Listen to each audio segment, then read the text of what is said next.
Back on Tiger pregame and joined now by Coach Todd Rice. The Tigers travel into Concordia tonight, playing for a chance to advance and stay alive in this postseason. Coach, last week, I know we've talked quite a bit about it. Everybody's talked about the game between you and Colby. It was a very entertaining game for an innocent bystander. For those with their hearts into it, it was one that just, it knocks you down when you leave that football field. Yeah, it really does. You know, we knew their defense had been really stout, and our offense came out firing. But, they came out and just made some big plays. And, unfortunately, we didn't have some answers at times defensively. And just, a lot of games you say, one or two plays had gone different would make a difference. That game, there was probably about 15 plays. If anything had happened differently, the outcome would have been different.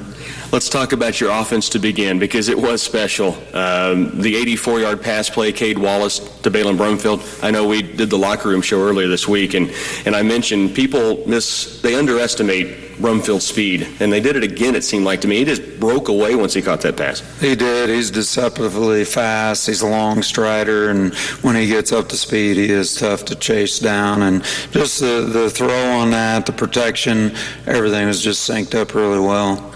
And then Tyler Young, he's done some special things all year long. Yeah, yes. Friday night at Colby, man, it was like, I said earlier, he toyed with people, it seemed. He'd make a shake of the hip, a wiggle of the shoulders, and a defender would be gone. Yeah, he just kind of took it to another level, and some really good perimeter blocking with that, and Cade doing a good job getting him the ball. But he just kind of played on a mission the other night, and it was exciting to see what he could do. And then unfortunately on that last drive, he was out for a while. He kind of landed on the ball, got the wind knocked out of him, and so that kind of hurt us on that last drive. I want to talk defensively as well. I thought Jace Casper had, it's hard to say the best game of his career, but it was right up there, because it just seemed like he brought everybody up to his level of hitting, of being in the right place, and of course the strip and turnover that stopped their drive to begin the third quarter was huge. Yeah, that's what I talked to him about this week. He really did a good job of getting downhill, getting to the point of contact. That turnover was huge, like you said, and I think too he had played the best he had all year as well. And then we find out Jace is injured this week in practice and will be without him likely on Friday. We'll have to see where it goes from there, but injuries are frustrating at any time, but coming off a game like that, and a senior, you can only imagine what's going through his heart and mind. Yeah, I hope, we'll just have to kind of wait and see and hope for the best. And, he's been a tremendous player in our program, and, just had an unfortunate injury in practice the other night, and we just hope he bounces back, is ready to go, and it's just kind of a next man up mentality, and we got a lot of young guys playing with a lot of confidence, so hopefully they'll be ready to fill in. Let's talk about Concordia a little bit, what the Panthers bring at you. I know in our locker room show, Riley Griggs said they really mirror the Tigers quite a bit. Your thoughts on what they'll bring at you? Yeah, they've been in a pistol this year, a lot of pro sets, and kind of starts with their fullback inside, and then run a couple nice slick plays off of that. They will get out in some one-back sets, go tray and spread and move things around, and their quarterback Bouchard has just kind of been a game changer this year. He's got some good speed and really figured some things out, and then with their weapons in the backfield, and their tight end is a pretty good weapon. Defensively, they're a real aggressive 3-4 defense, and they're going to present some different blitzes and different stunts, and for us, like every week, it's just kind of like a chess match, seeing what they're doing when we do something and coming up with an answer to it. A lot of times we don't root for a long road trip, but right now the Tigers are hoping for a win at Con, and we'd love nothing more than to follow you guys on a long road trip next week, so good luck tonight. All right, thanks a lot. Back with more on pregame in just a moment. And from Rocky Downey at Gross Memorial Coliseum in Hayes to the wet and cold, we'll just go ahead and call it tundra, Chet, of Concordia, Kansas. A cool, rainy night once again. Now, not quite what we saw against Marysville back in September, but we're very close. Well, not yet. Not yet, but it's shaping up to be a night just like that, what we had in Marysville. It's very wet. It's very soggy. You and I have been on this field many times, and I think both of us have been on this field more than once when it's been wet like this, so it's going to be interesting how it shapes up tonight. It is. They are getting ready for the national anthem here at Concordia. Take a break. Bring you back right after this. This is 100.9 FM, KCLY Clay Center. When you're a student athlete, you carry a lot of responsibility because you represent not only yourself, but also your family, your school, and your community. So whether you're in the classroom or on the court or field, take pride in what you do, persist in your endeavors, and work hard to achieve your goals. These qualities will help you succeed and find fulfillment, not only now, but also in the next chapters of your life. We're proud to support you, Tigers. We're Clay County National Bank, member FDIC.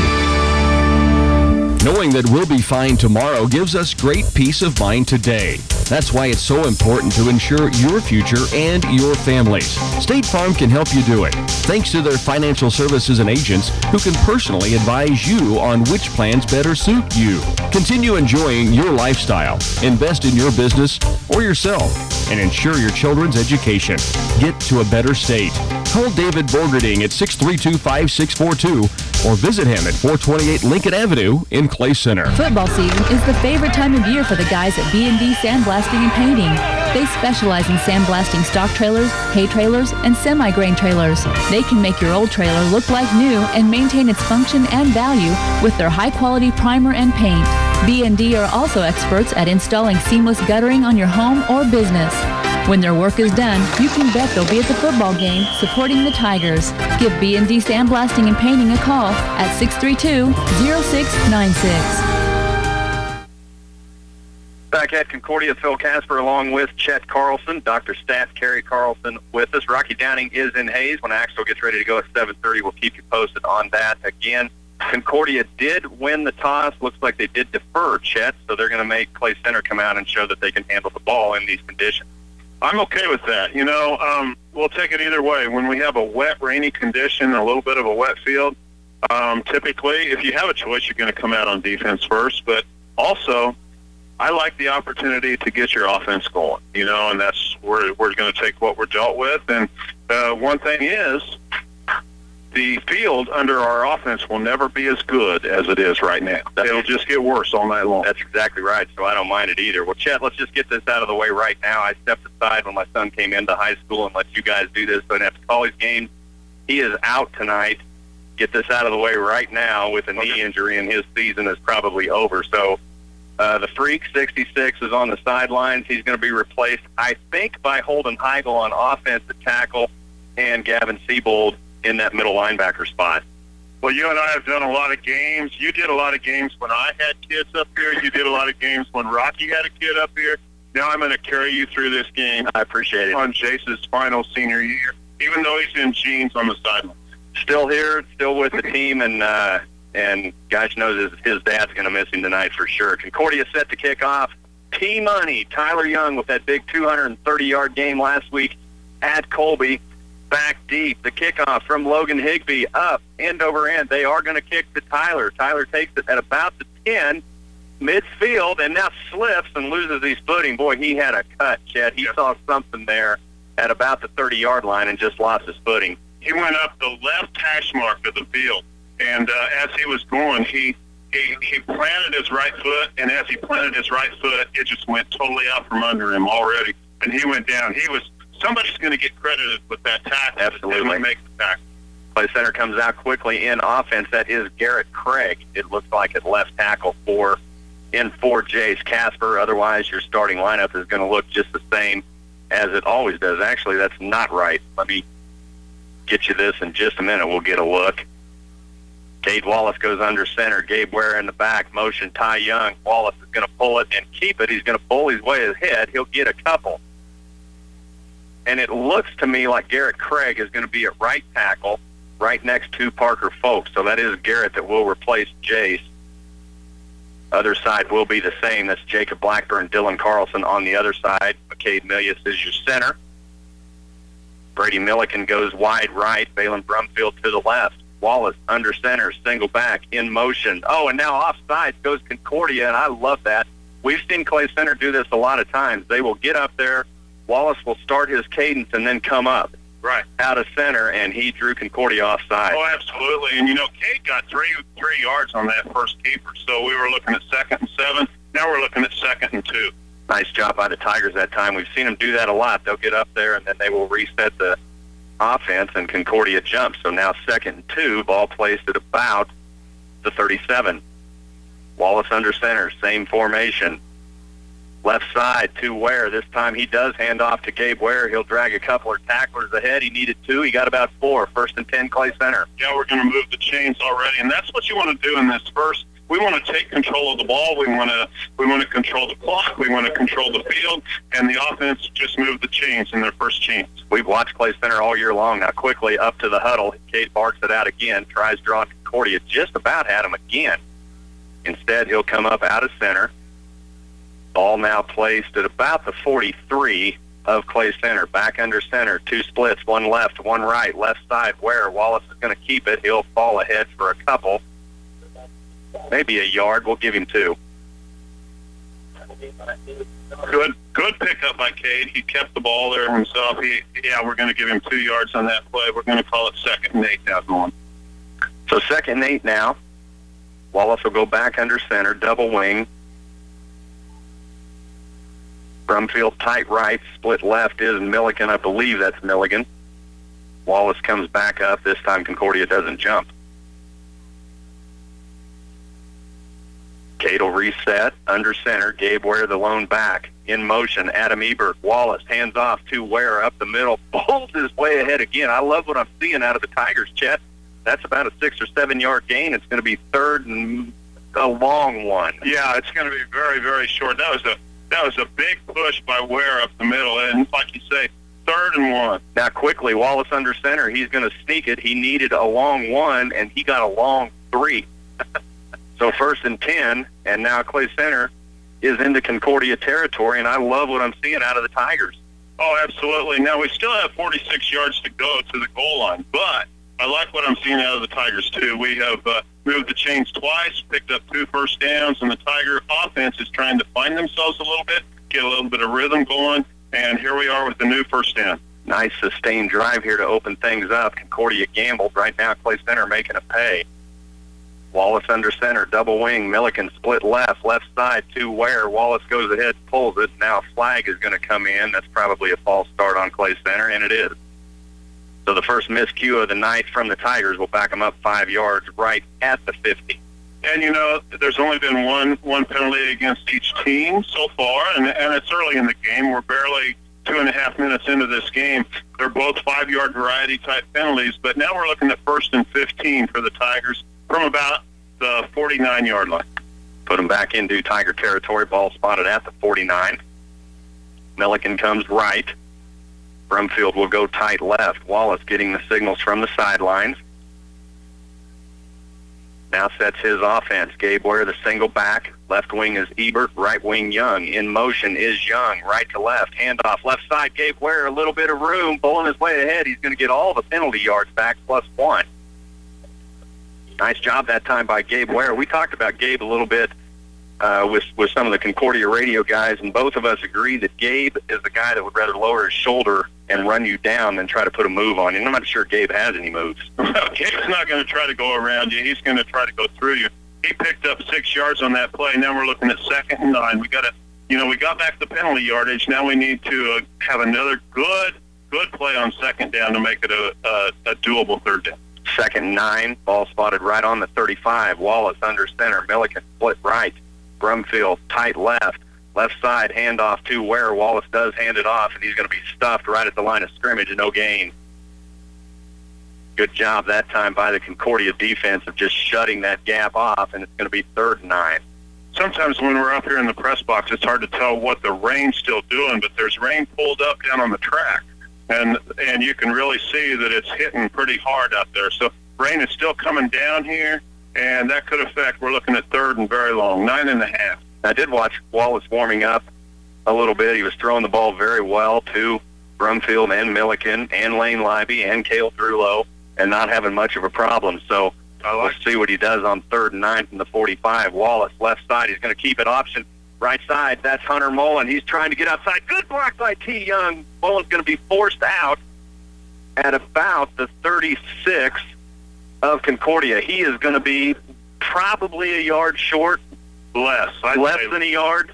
He's going to be short, but he got closer than I thought he would. Boy, he is closer. This is going to depend on that spot. This is going to be 4th and maybe a half, and Clay Center lined up. They're ready to go, and now they are going to measure. This is closer than I thought. You know, when the field's that wet and that slick, the big deal for Hunter on that pitch was making the corner. And he, lots of times that's when they slip and go down. Hunter made the corner, and he shot up that sideline. He made this very, very close for the first down. If we don't get it, we are less than a yard, and they're bringing it all the way over to this sideline to do the measurement. Yeah, we're not going to be able to see it, but it is very close, and a great block by Tyler Young to spring Hunter Mullen around that corner, stretching those chains out, and he is going to be, what is that, 6 inches? Pretty much. The ref hold up? Clay Center quickly up, and they're going to go, and you know what they're going to do. Yep. Right now. Cade Wallace not wasting a lot of time. Well, the offense is ready to go, but the chains aren't off. The chain gang's being brought out just to set the ball in the right spot.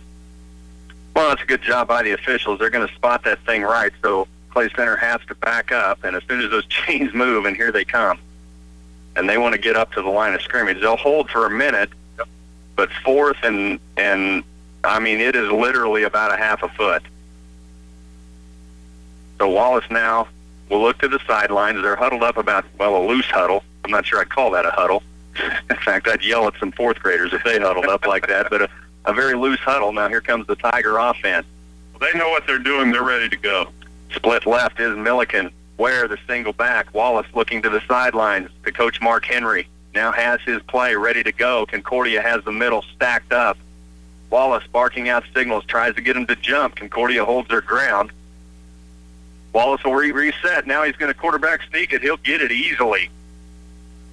Boy, Concordia read that all the way, but a good job by the right side of that offensive line. McCade Milius, also Parker Folks, and Garrett Craig in there as well. Absolutely. That's what did it. It wasn't your conventional quarterback sneak right behind the center.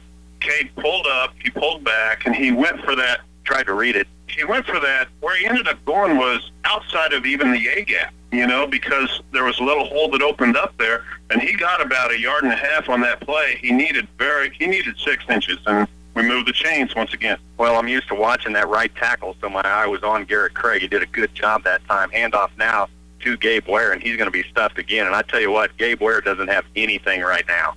No, he did early, and Concordia's come up with an answer, so Clay Center knows what to do with that, because we're getting the Concordia defense to suck in a little bit more towards that middle on a wet field. So there's some things we can do. Concordia doing a good job of stacking up that middle right now. They're running about 7 guys in that box. So Wallace now looking to Coach Mark Henry. He'll go back under center. Milliken comes tight right. More of that slot left look formation. Handoff left side to Gabe Ware. Wallace does go ahead with it. That's an option. He does read it. Ware picks up maybe a yard. It'll be 3rd and 9. Ball's going to be spotted right about the 34 of the Panthers. Well, on that read, Cade made a quick decision to leave the ball with Gabe that time, and Gabe was met with some resistance pretty quick. So it's almost the full length of the chains. It's 3rd and about 9.5. Split left is Milliken. Hunter, Mullen in motion. Wallace barking out the signals. He'll come up, put Mullen back. Concordia not biting again. They did once. Not making that mistake again. Now he'll reset. Double wing. Ware is the lone back in motion. T-Money. Handoff to Ware. Pitch to Tyler Young. Gets away from him on this wet night, and that is the first miscue by the Tigers, and the rain is coming down hard, and they're going to lose about 5 on that miscue. If you've watched Cade play before, you know exactly what he does. He'll ride that back until the last possible second, and maybe waited a split second too long before he decided to pitch. Clay Center's going to punt, and I like this. Well, we lost some yardage, but we held on to the ball, and that's a big deal because there were a lot of red jerseys around that ball. Tyler came up with the fumble we took. Connor Lass now stands at about the 50-yard line. Snap is a good one, too. Connor punt, end over end, high in the air. It's a pretty good punt away from everybody. It'll take a little play-center bounce, and that's going to put Concordia back at about their own 18. So good job by the Tigers. A little chess match here right now. Oh, absolutely. We got them taking over the possession inside the 20-yard line. But here's the other thing we did. We took possession of that ball for more than 7 minutes of this first quarter. 4:58 to go on the clock right here, and this will be Concordia's first touch of the football. So we'll see what the Tigers do defensively. Gavin Siebold will take the place of Jace Casper. 12 plays, 36 yards on that drive. Handoff now to Concordia. Outside he goes is Higbee. Logan Higbee, 6'1", 180-pound running back, will gain about 3 as he goes off the left side, forced out by Adam Ebert. Play center defense played that pretty well, and we had the sidelines as our fourth defender there, so we were able to knock him out of bounds right on the 20. Just as I had told Rocky Downing a little bit ago, well, it's not as bad as it was the night of the Marysville game, and now we've got a monsoon. Yeah. Concordia now will go with a slot left. Actually, they'll go a couple of wings to the left. Quarterback in the shotgun. He's going to follow his running back left side. A little bit of room. Spun down, knocked to the ground by Adam Ebert, but not before he picks up about 8 yards. That was a good pickup by the Concordia quarterback that time, and they're going to move the chain. So they get a new set of downs now. Ethan Bouchard on that carry, and that's just the same thing. That's just a little read that he does off of that running back as he pulls that out and then just follows him. It's a design play. He can hand it off. I doubt that you'll see him do it very often. No, he likes to keep it. One other thing we'd like to see happen tonight, in several games this year, Concordia's had some trouble with turnovers. And if this defense can help create those. They'll go 3 receivers now to the right. Shotgun is Bouchard. He's going to hand off this time to Carter Steinley and bounces into the Clay Center secondary. He's going to pick up about 8. Brandon Loader was in at linebacker for Gabe Ware, and I don't know if Gabe was a little gassed or dinged or what, but Brandon Loader will go out, Gabe Ware back in. So you've got Brumfield, Gavin Ware, Parker Folks, and Dylan Carlson across the front. Now an offset I formation, split left. Bouchard hands off to Higbee, runs into a pile, going to be brought down. Looks like Peyton Lane with the initial contact, and then a whole pile of Tigers, but pretty generous spot there, and I think they're going to get a first. It's going to be very close. I was trying to see which guy gets the spot and whether he's using right foot or left foot. It's going to be very, very close to the end of those chains. So it was second about 2, and he got, it looks like, right at the 2 yards he needed. I don't think they're even going to measure. I think they're going to measure. It's third down. So he's going to, boy, that's third and less than a half a yard, and don't even bother to measure. Here comes Concordia now. And now Concordia coach asked for it. Well, I would think so. I would have been really shocked had he not. That is really, really close, and they've got that third down pole, and the official's coming back and telling him, you're short. They're not going to give him a measurement. They've got that third down marker right on the first down stick. So third down at about a half a yard. Bouchard shotgun. He'll hand off to Higbee around the left side, and Higbee's turning the corner. He's got a little room across the 50 down to the 40, now forced out of bounds by Lane Lively, and we just didn't have anybody there. No, we didn't. He was able to make the corner. We couldn't contain him, and that's what we needed to do. We needed to turn him back in. He was able to make the corner, and somehow on this wet field, he was able to stay in bounds up the sidelines for a nice game. Yeah, we just got sucked in that time. And if you're interested, like most of us are, Royals 1, Mets 0. Thank you, Dr. Stat. Now we've got boy, it's been a while since I've seen this. The yard marker got tangled up across the way, and I can't tell if one of the guys is knocked down. He is. They're having to help him up. So one of the guys holding the sticks went down. The official over. Something was wrapped around his leg. Trying to make sure everybody's all right. So with 3:02 left in the first, Concordia now driving a little bit and again turning outside. We'll go ahead and we'll keep it right here. I think we're going to be okay. Well, I tell you what, we will go ahead and take a 30-second timeout. 3:02 left in the first. No score when we bring you back to Concordia. Headphones, cell phones, portable drives, wireless keyboards, and more. Radio Shack offers awesome tech solutions for everyday use. From batteries and memory cards to auto connectors and cables, you'll find exactly what you're looking for, plus a wide variety of accessories to upgrade your digital equipment. Patterson Health Mart Pharmacy and Radio Shack, enabling everyone to find what they need to connect and power their lives. Downtown Clay Center. Well, back at Concordia, work continues on the far sideline. 3:02 left, and now looks like they've brought in pretty much everybody to try to get this fixed. So, Chet, we are going to take a timeout. 3:02 left in the first quarter. No score at Concordia when we come back.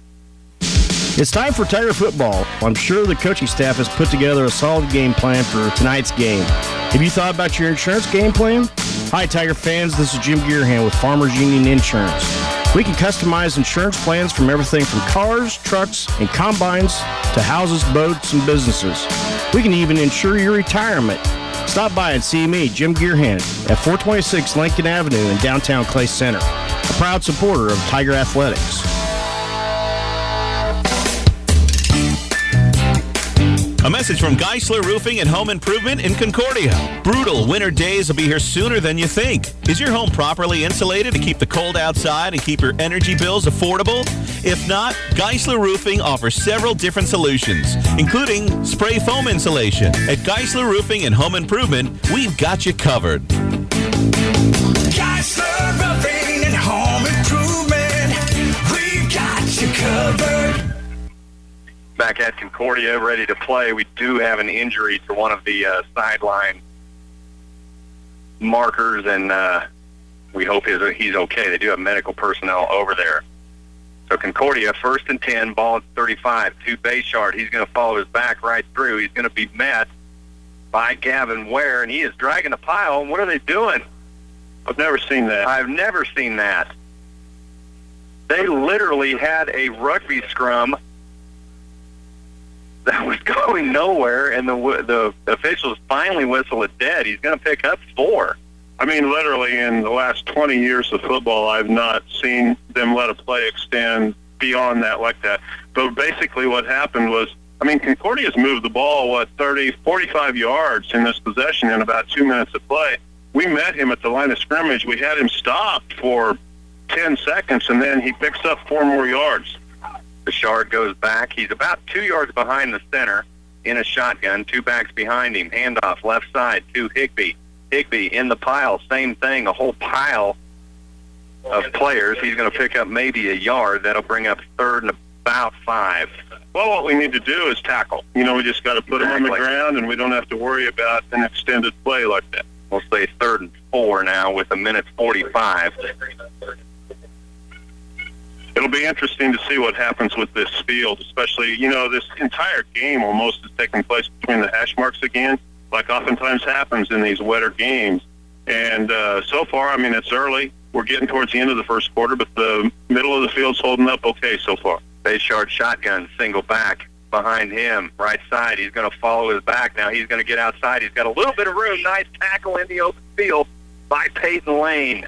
Right on the yard marker, right on that line of scrimmage, and that was a big 3rd down open field tackle by Peyton Lane. Maybe gave him a half a yard. That's going to bring up 4s, and we're still going to say 4th and 4. If Peyton Lane doesn't make that tackle, Bouchard's got some field in front of him. Some nice play that time by the sophomore. Peyton's had a pretty good year. I don't think I'm outside of saying if Peyton Lane doesn't make that tackle, it's 6 points.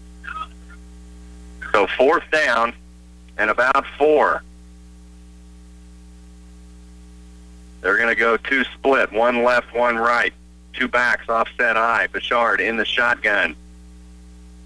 4th and about 4. Tried to get the Tigers to jump, and now a timeout is going to be called by Concordia. 4th and 4. 29 seconds left in the first period. Timeout Concordia. We'll bring you back after this. This time of year, many farmers feel like they're juggling too many things at once. Or maybe you're the guy who's trying to keep multiple plates spinning. Well, let us help you. I'm Brent with Wilbur Ellis and Reed Seed Sales, and we'll help with fall custom application and knock down those weeds and keep them under control. The blessing of rain and through this year's growing season has led to tough weed conditions. But hit them now, and you'll be glad you did in 2016. Talk with us at Wilbur Ellis and Reed Seed Sales. Back at Concordia, if you're DVRing the Royals game, I'll give you 3, 2, 1. 2-1 Mets after a David Wright 2-run homer. Spoiler alert, yeah. Well, I gave 3, 2, 1. So here we're in a timeout right now by Concordia, looking at 4th. I'm still saying 4. The ball's going to be placed at about the 29-yard line of Clay Center. And with 29 seconds to go in this first quarter of play, this is still our second possession of the game. Clay Center had it for 7 minutes. Concordia's had it now for ever since 4:58 to go in this quarter. Now 29 seconds to go. 3 receivers right. Bouchard in the shotgun. Steinley behind him. Left side. Bouchard trying to get behind Steinley. Now turns upfield. He's going to get the first, I think, as he falls across the yard line. Brought down again by Peyton Lane. And Dylan Carlson, he needed 4, and he got about 4.5. Yeah, that's what he got. 22 seconds to go in the first quarter now, but that was a big conversion, movement of the chains for Concordia, because they were convert or give the ball back to Clay Center, and they got just about 18 inches more than they needed for that first in. So 1st and 10 now, ball on the 24 of the Tigers. And again, that's just all Bouchard is doing is letting Steinley get in front of him, and then he's reading him. And he's just waiting for something to happen. He's a very patient runner. Exactly, and that's what I was going to say. Bouchard has been very patient back there, and that's the key. And when you know what you need for your yardage, you got to be that way. That'll end the first quarter 0-0. 1st and 10 Concordia when we come back.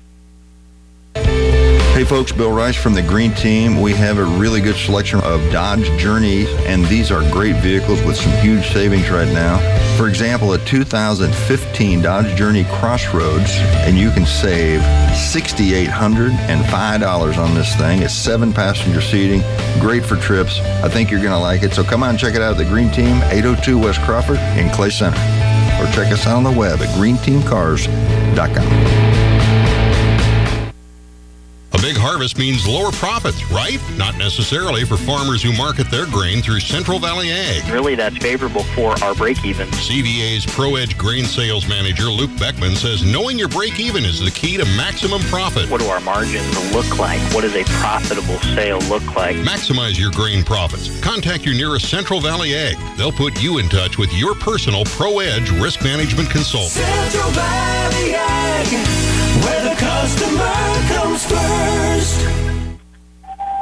Back at Concordia, Phil Casper, Randy Carlson. Our studio engineer is Bernie Fansella. Rocky Downing in Hayes with Axtell Volleyball. They've gone 1-1 in pool play, knocking off St. John's Beloit.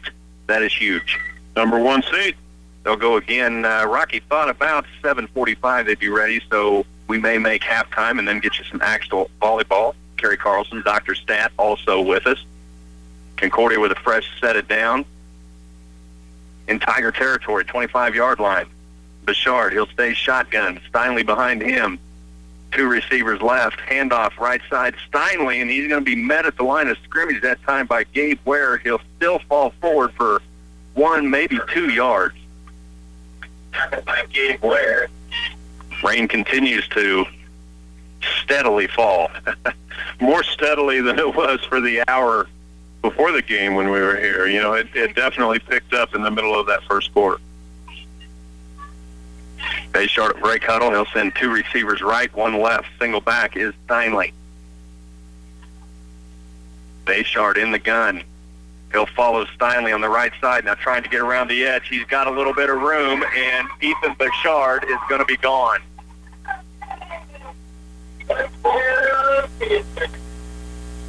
Ethan Bouchard has had a little bit of light as he went around that corner, and this time he exploited it.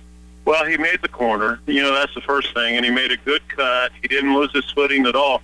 And then he got two good blocks, one on each side, and he was able to shoot right between those blocks. And pretty soon, he only had about 15 yards at that point, and he was on a dead sprint into the end zone. Now, Concordia will try to kick. I did watch their kicker warming up, and he was pretty decent even in these conditions. That kicker is Logan Higbee. Bouchard with the hold. Higbee's kick is going to be low liner, and just as I say that, I may have jinxed him. Kick is no good. Whatever it takes. Hey, I'll take it. 6-0 Concordia. Kickoff to Play Center when we come back. What happened? This house is too small. So let's buy a new house. But we can't afford a new house. Money doesn't grow on trees. That's why we'll go to United Bank and Trust. I heard they have low mortgage rates that are affordable for everyone. Well, then let's go right now. Stop and see me, Maria Fitzmeyer, or me, Carla Sweet, at United Bank and Trust to talk about getting your new home loan process started. Or visit us online at ubankonline.com. United Bank and Trust, banking for your way of life. Equal housing lender, member FDIC.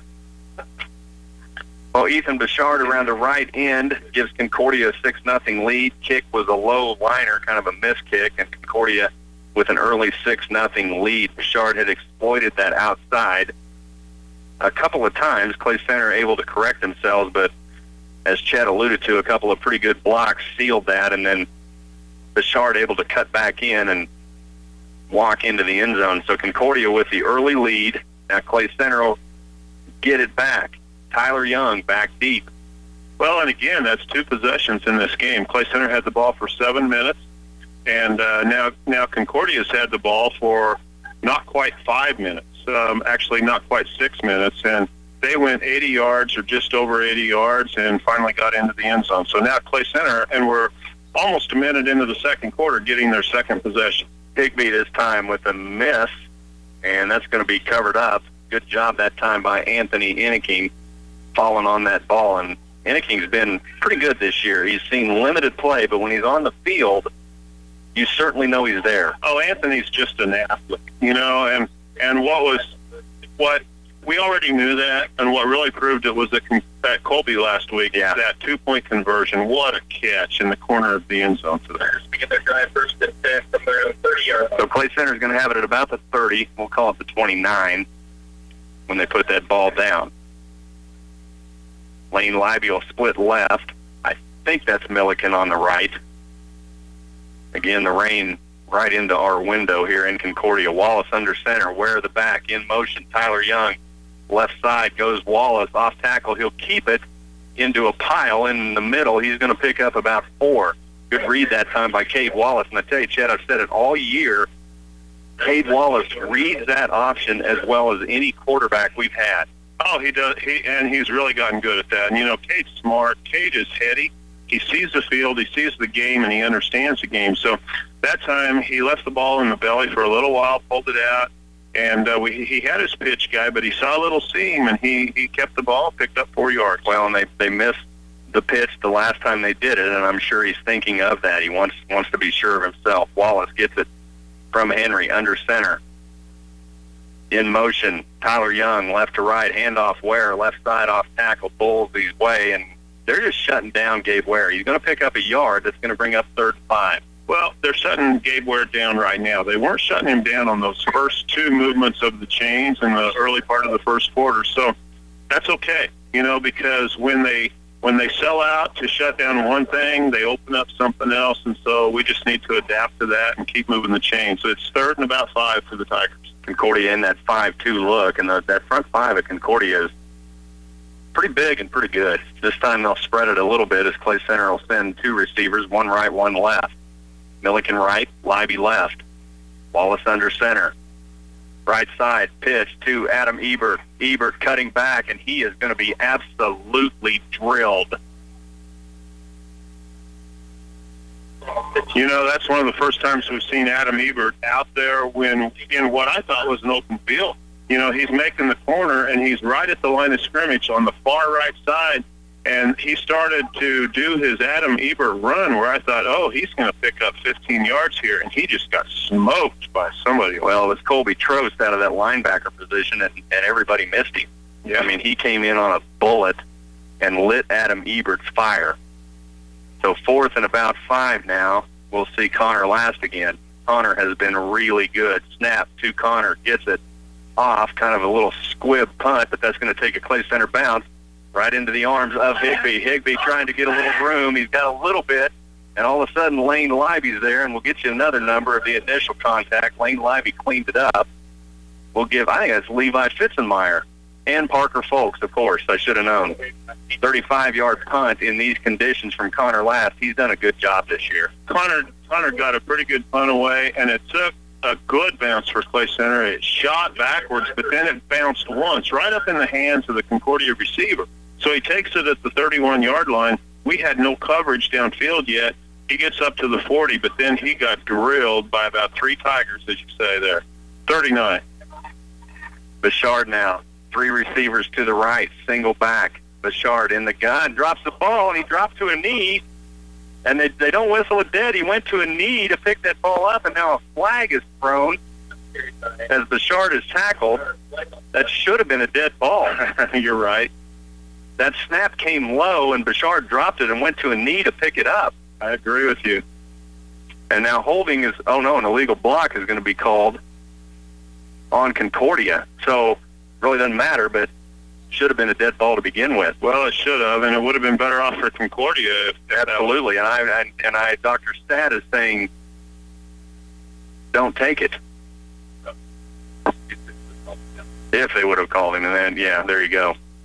The holding, I think, was in the backfield, so it should be a little bit. Yeah, a little bit more than 20 yards on this. That's a good job.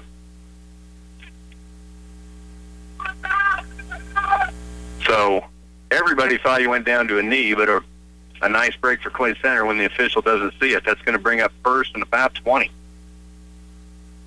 3 receivers right. Bouchard following his back on the right side. He's going to be met, stacked up, and they are still not blowing that thing dead. Boy, they're letting that go. And I've seen that more and more this year. I don't know if you guys have seen it and talked about it on the radio. No.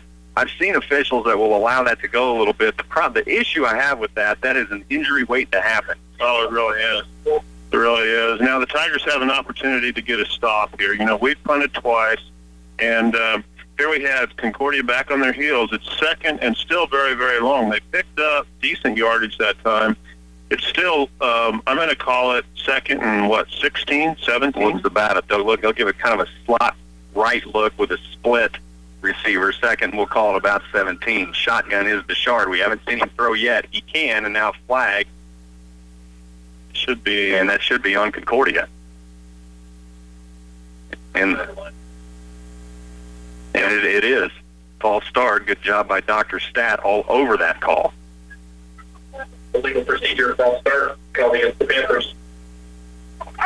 So now the Panthers take themselves back again, and we're now once again looking at about 2nd and 20. Well, the line of scrimmage is at about the 27-yard line for Concordia now. They have to get to the 49 for a first down. And I can't see the clock yet, so you'll have to let us know how much time. 7:25 left, 7:25 in the half. Concordia now will go 3 receivers, 2 right, 2 left. Mullen and Lane on the left. T. Young on the right. Handoff to Steinley, and he's going to be stacked up for no gain, maybe a loss. Balin Brumfield in there. Gabe Ware. Garrett Craig. Parker Folks. Take your pick. Now, credit Gabe Ware with that, but some help from Brumfield Company. Oh, absolutely. Great stop by the Tiger defense that time. And I'm watching the down marker guy over there. He did not move it a bit. He did not move that stake 1 inch. So 3rd and 20, 6-0 Concordia lead.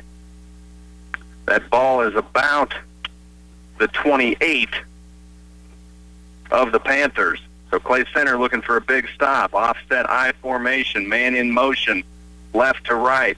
Bouchard pitches right to Higbee, looking for the edge. Not much out there, and oh my goodness, Tyler Young was getting bear hugged and pushed out of bounds right in front of an official. Now, they'll just pick up about 5.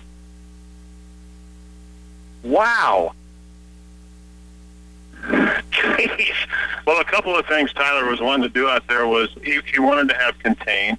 He wanted to push that play to the out of bounds. He didn't have any of his appendages, exposed. He couldn't do anything. Concordia back to punt here on 4th and very long. Yeah, so regardless, they just pick up about 5. Now, Concordia set the punt. I think that's Bouchard. Looked like a little movement. That ball gets away from Bouchard, and he is going to he's going to have a little room around the left side, Chet.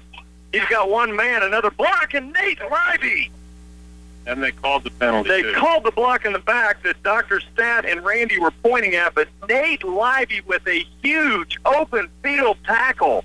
And, Nate's made quite a few of those this year. He's a very sure tackler, and he was out there, and if he doesn't make that tackle, and if that penalty doesn't get called, there's trouble. There's going to be a first down easy. Nate Livey just came up huge with that stop on Bouchard after that snap got away from him. Now, there is going to be a penalty. There'll be a block in the back.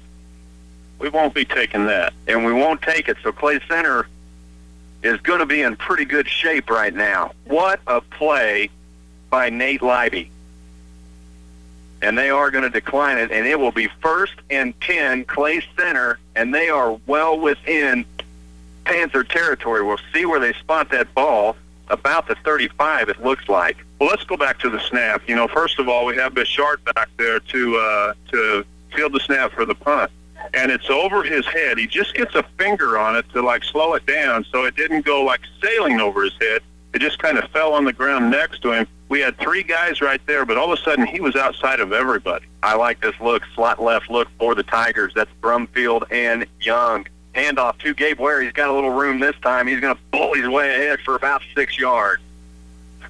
And they're going to set that up, and they've got that slot left look with Tyler Young in the slot and Balin Brumfield split wide. Well, sometimes just your formation. They had been putting a good stop on that inside run. That time the formation just opened it up a little bit. Same look now this time. Ware will be the single back. Milliken right.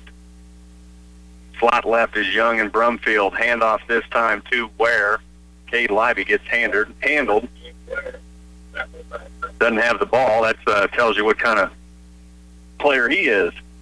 Does a good job with that fake, but he does have a man on him. Well, sometimes your job is to hit the quarterback every time. Exactly. And see who that is for Concordia. Ian Nordell doing his job and rocking Cade Wallace and then helping him up. As Cade says, I don't even have the ball. He says, I don't care. My job's to hit you. So pickup of 1 maybe.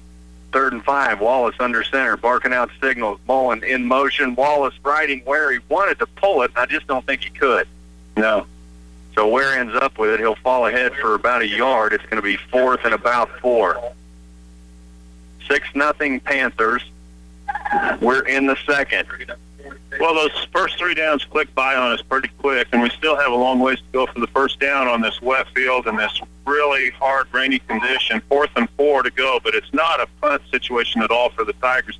We're going to line up, see if we can pick this up. About 4.5 left in the half, Chet. I can't see the 4:24. 4:24 left. Wallace will go under center. He's got Brumfield split right, or split left, Milliken right. T-Money at the wing. Pitch to Hunter Mullen around the right side. He's got a little bit of room. First down easy to the 20, down to the 10. He'll go out of bounds. Oh, that was awesome. Hunter, beautiful play. Hunter came from the left wing that time, and Concordia they sold out for all of our conventional plays we've been running so far, and Cade Wallace that time kicked it back to Hunter, and Hunter had a great block. Do you know who got that block? It looked like Tyler Young had that block leading the way. Oh, somebody sealed somebody off over there, and it must have been Tyler Young, sealed off that outside contained guy. Hunter cut inside him, picked up the first down. Boy, nice job that time by everybody on the Tiger offense doing their job, and a huge first down. They will mark him out at about the 18. Wallace under center. Handoff right side to Ware, and Gabe's going to... He's just going to drag half that Panther defense with him. He's going to pick up about 4. In the conditions we're in here, sometimes we think maybe Gabe got the keep. But then we watch what happens with Cade, through the rest of the play. Then we go back to see Gabe pushing the pile. They'll mark him with 3-yard gain, 2nd and 7, ball at about the 15 of the Panthers. Tigers threatening. They trail 6-0 in the second. Again, Rocky Downing standing by in Hayes. Axel volleyball 1-1. Double split. Left is Brumfield. Right, Milliken in motion is Mullen. Wallace is going to keep it this time, I think. Nope, he does hand off to Gabe Ware. They'll give him about a yard. So 3rd now and about 6. Now, as oftentimes happens on these, when we have a track around the football field, the inside lane, that lane 1 of the track, is the one that holds the water first. And lane 1 is full of water here. Lane 2 is about half full of water. And you just see the rain just pounding it. So we know it's really coming down. Well, it is raining extremely hard. There's no doubt about it. The Clay Center doing a much better job moving the football, protecting the football. So 3rd and 6, 15 of Concordia. Wallace, handoff to Ware. He's going to pick up a couple. And just not much there. Not much. And we have the short... Give him a yard. Yeah, we have the short field on the far side of the field over there. On the basically the east side of the field, where Clay Center's headed north. The wide side of the field, as we're looking at 4th and about 5 here, is going to be coming our way. And Clay Center's spreading it out a little bit. 4th and 5. Clay Center is 2 for 2 on 4th down conversions, Chet. I want them to be 3 for 3. Wallace will go under center. Milliken split left. Where's the back? 2 wings, Mullen and Young. Pitch left to T-Money, trying to turn that corner, and it's just not going to be there. And a nice job by Cameron Miller out at cornerback for the Panthers, and Concordia was ready for that, Chet. They just were ready for it. Oh, they really were. Now, our line of scrimmage was the 12-yard line. They tackled Tyler Young that time on about the 18, so it was a big loss for the Tigers. But we were trying to take it wide and bubble it out a little bit, as Tyler was trying to make that corner and utilize that speed. Concordia was the stop, and they're going to take over the ball here. Keep in mind, this is a team that's coached by Austin Kingsbury, who is a Roger Barta disciple. So 3 and out after Concordia's long first drive. Concordia will get it again. Handoff to Higbee. Got a little room over the right side. Nice tackle by Adam Ebert. He'll pick up, see where they mark him, looks like 2 or 3. Got a better game than that. Much way more than I thought it was. Well, I'm waiting for the 5 or 6. We'll call it 6, 2nd and 4. Anthony Inniking now in at outside backer. And we're down to 123 in the second quarter. Con leads 6-0. Gabe Ware and Gavin Siebold are your inside backers. Ebert, one outside, Inniking the other. T-Money. And Lane, ball's on the ground on the snap, and Concordia is going to fall on it. They'll get it back. They've missed snapped a couple of times. Clay Center's done a good job of getting the ball to the quarterback. Concordia not so much. They do play out of the shotgun, but I don't even know if I'd call it a shotgun. He's maybe a yard off. That's all he's off. So that'd be, I think, more difficult than snapping it to somebody 4 or 5 yards back. Well, it could be, and that fumble came off of his hands back there, and it went towards the line of scrimmage. Tigers didn't see it on the ground. Neither did the Concordia offensive line, but the 3 backs for Concordia were the ones that saw it, and they made a play for the ball. Again, halftime, we will try to check in with Rocky Downing and at Hayes. They are not underway yet, and he is letting me know that it's going to be a little while, and now a timeout is going to be called by Concordia. In fact, while we have a chance, if Rocky is with us in Hayes, he can kind of let us know what's happening while we have this timeout. We've got about 30 seconds. Rocky, you still with us in Hayes? You bet, Flip. Right now, the Burton and matchup with Wheatland Grinnell has gone to a third set. A big surprise that Burton won the first set, and now they lead in the third. Have tied it up in the second or third set, 2-2. So Burton, that's a gift for Axtell. There's a real chance that there's going to be 3 teams at 2-1. Head-to-head, they'll have gone up against each other. So it'll be really interesting on the tiebreaker on who advances to tomorrow. But right now they're in the third set, so still a ways out before Axtell will take the floor again. All right, Rock, thanks. Here we've got about, I can't see, looks like about 22 seconds left. 22. In this first half, Concordia now looking at about a 3rd and 5 out of that missed snap. They call a timeout. Again, they lead 6-0. Clay Center defense huddled over on the far side. Concordia on the near side, and the rain continues to fall steadily. Neither team generating a lot of offense, but Concordia winning that battle on the offensive side right now. They have been able to move the ball better than Clay Center has. So we'll come back out now. Concordia ready to go. He'll stack an eye behind him. Bayshard will have a wing on the left, split right. In that gun, now he'll send that wing in motion. He's going to follow his backs around the right side and gets tangled up with one of his linemen. And Gabe Ware right there, if he doesn't fall, Gabe Ware is going to hammer him. And Clay Center will call a timeout. And they're going to see if they can force Concordia into something. We'll take a 30-second timeout as well to bring you back to Concordia right after this. Twin Valley is proud to announce their free Twin Valley Wi-Fi zone, available to all fans at Unruh Stadium. With Twin Valley Wi-Fi, you can share the moments from the game with all your friends and family. Listen to the game on the KCLY app, post Instagram pics, tweet updates of the game, and update Facebook all for free without using your valuable cellular data. Enjoy the game and go Tigers from your friends at Twin Valley. 17 seconds left. Concordia looking at about a 4th and 5. Clay Center takes a timeout.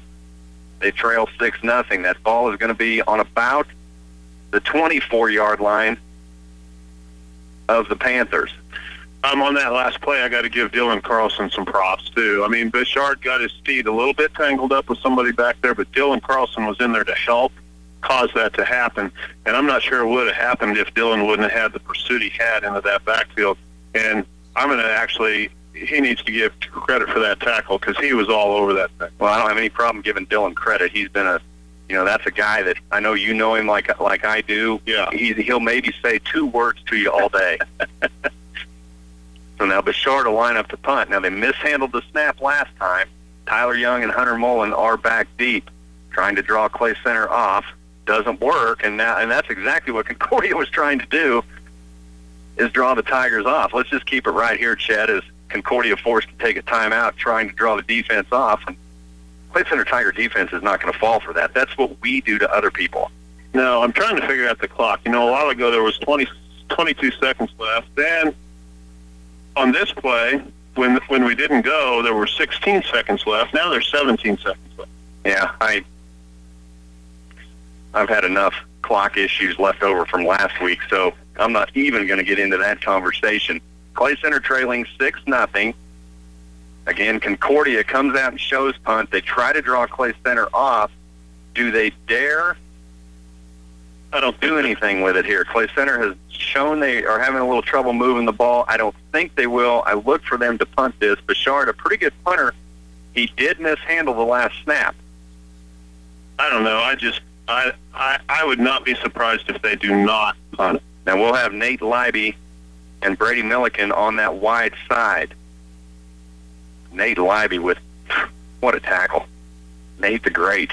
Snap to Bouchard. He is going to punt. Brandon Loader in there. That is a short punt, but takes a good Panther bounce, and Hunter Mullen's going to let it go, and that will go down to about the 36-yard line of Clay Center. So a short punt, 5 seconds left. Boy, that's a lot of time that ran off of this clock, but it did take a pretty good Clay Center, or rather Concordia bounce. So Clay Center probably not much chance to do a lot here. Yeah, and the ball did bounce along the ground for a long time before it was downed, and so it was a long developing play. A lot of seconds went off the clock. 5 seconds to go here before we're at halftime, and Clay Center with the ball on the 35-yard line. And then Clay Center does line up with one split left. I think that's Brady Milliken. Can't really see it too well as he's split left. One back is Gabe Ware, double wing in that flex bone offense. Wallace gets a play. One wing is T-Money. The other one, I think, is Adam Ebert. Ebert in motion. Now Wallace, he's going to show throw, looking, does get it out to Gabe Ware, and Gabe Ware drops it now.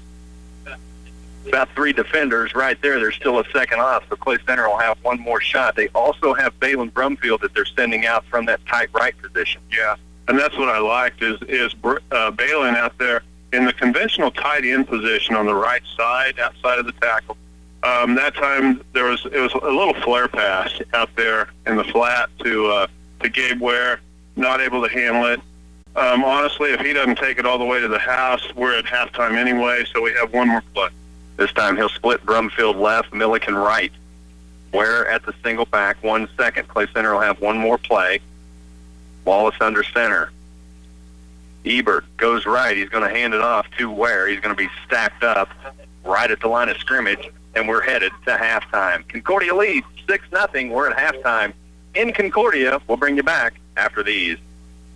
With fall harvest in the bin, it's time to plan next season's bumper crop with Oldie seed, corn, and soybean varieties. We take pride in the latest technology. Oldie will be one of the first to bring our family of producers the latest Extend, Liberty Link, and Enlist soybean varieties. This season, if you want to give your fields a big Wildcat first down, plant a high-performance corn or soybean variety from Oldie Seed, proud sponsor of Kansas State football.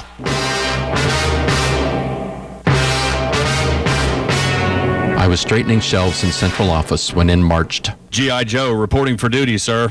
Excuse me? I'm here to represent your cleaning and break room products, sir. Oh, you mean our high-quality, genuine Joe products. Paper towels, trash bags, mops, plates, cups, and more, all at great savings. It's not G.I. Joe products? I'm afraid not. My mistake, sir. Have a good day, sir. For all your break room and cleaning supplies, come see us at Central Office in Clay Center. Schramm Chrysler Dodge Jeep is a proud supporter of Tiger football. Get to Schramm Chrysler Dodge Jeep Ram and test drive the 29-mile-per-gallon Ram truck and save during Ram Truck Month. Need an SUV? How about the 30-mile-per-gallon Jeep Grand Cherokee? For 47 years, Schramm Chrysler Dodge Jeep has treated you like family because our family name is on the door. Schramm Chrysler Dodge Jeep on West Anderson in Manhattan or online at schrammcars.com. Go Tigers! Need an excuse to get away this holiday season? Well, look no further than a set of new BF Goodrich tires, because from November 2nd to the 29th, you can get a $50 or $70 MasterCard reward card after submission when you buy a set of 4. Stop in at Bud's Tire Service or give us a call at 632-2135. See redemption form for complete offer details. Offer expires 11/29/2015. Void where prohibited. Reward card issued by U.S. Bank pursuant to license from MasterCard International Incorporated. Back at Concordia, it is the Cloud County Community College halftime show. Cloud County Community College wants Clay Center Tigers to become Cloud County T-Birds. You can visit them online at cloud.edu or schedule a campus visit to find out about all the opportunities waiting for you at Cloud County Community College. Go places, be a T-Bird. We have 2 in my house, Chet. I like that. 2 T-Birds, so I like that. Check out Cloud County Community College. Well, here's 6-0 with the lead is Concordia in a game that we have Rocky Downing on the line right now. Rocky, anytime you feel like jumping in, go ahead. I know you're still a little bit behind there waiting for Axel's third match of the night. They're 1-1, but Rocky, we're in a very similar situation that we were in Marysville. Clay Center just unable to get that quick guy outside. They've tried with Team Money. They've tried with Hunter Mullen, and just not much there for him right now, Rock. Well, as I listen to the ball game here at Fort Hays State University in the 1A state championships, I'm thinking the same thing. It's eerily similar to the dreary conditions that you're dealing with there. And you know, the Tigers, we talked about it this week because there was a chance that this was going to happen with the weather. And you and I were talking at the station that maybe they'd be more acclimated, kind of have an idea how to deal with it better. But obviously they've got to do something to get things going in the second half. Concordia's moved the ball, just 1 touchdown, but it's frustrating, I know, for the Tigers because this is not their kind of game. Well, the thing I'm seeing from Concordia that, we've heard all year about the fumble issues that they've had and penalty issues and lack of tackling. They're tackling very well, but they're hanging on to the ball. Some miscues on snaps a couple of times, but, the backs are hanging on to the ball. We're not doing a bad job with the ball. We just have tried to get our guys outside. It's just not there. Credit Concordia a little bit. They have obviously scouted us very well, and their defensive players are staying home. We talked, Chet, about sound defense, fundamental defense, disciplined defense, and Concordia has done that. Clay Center slipped up one time, and it cost them 6 points. I want to go back real quick, though, to maybe one of the bigger plays in the first half when Concordia muffed the punt, muffed the snap. Right. Bouchard takes off around the corner, and Nate Leiby, the sophomore, open field on Bouchard, who is a good runner and a good quarterback, stuffs him.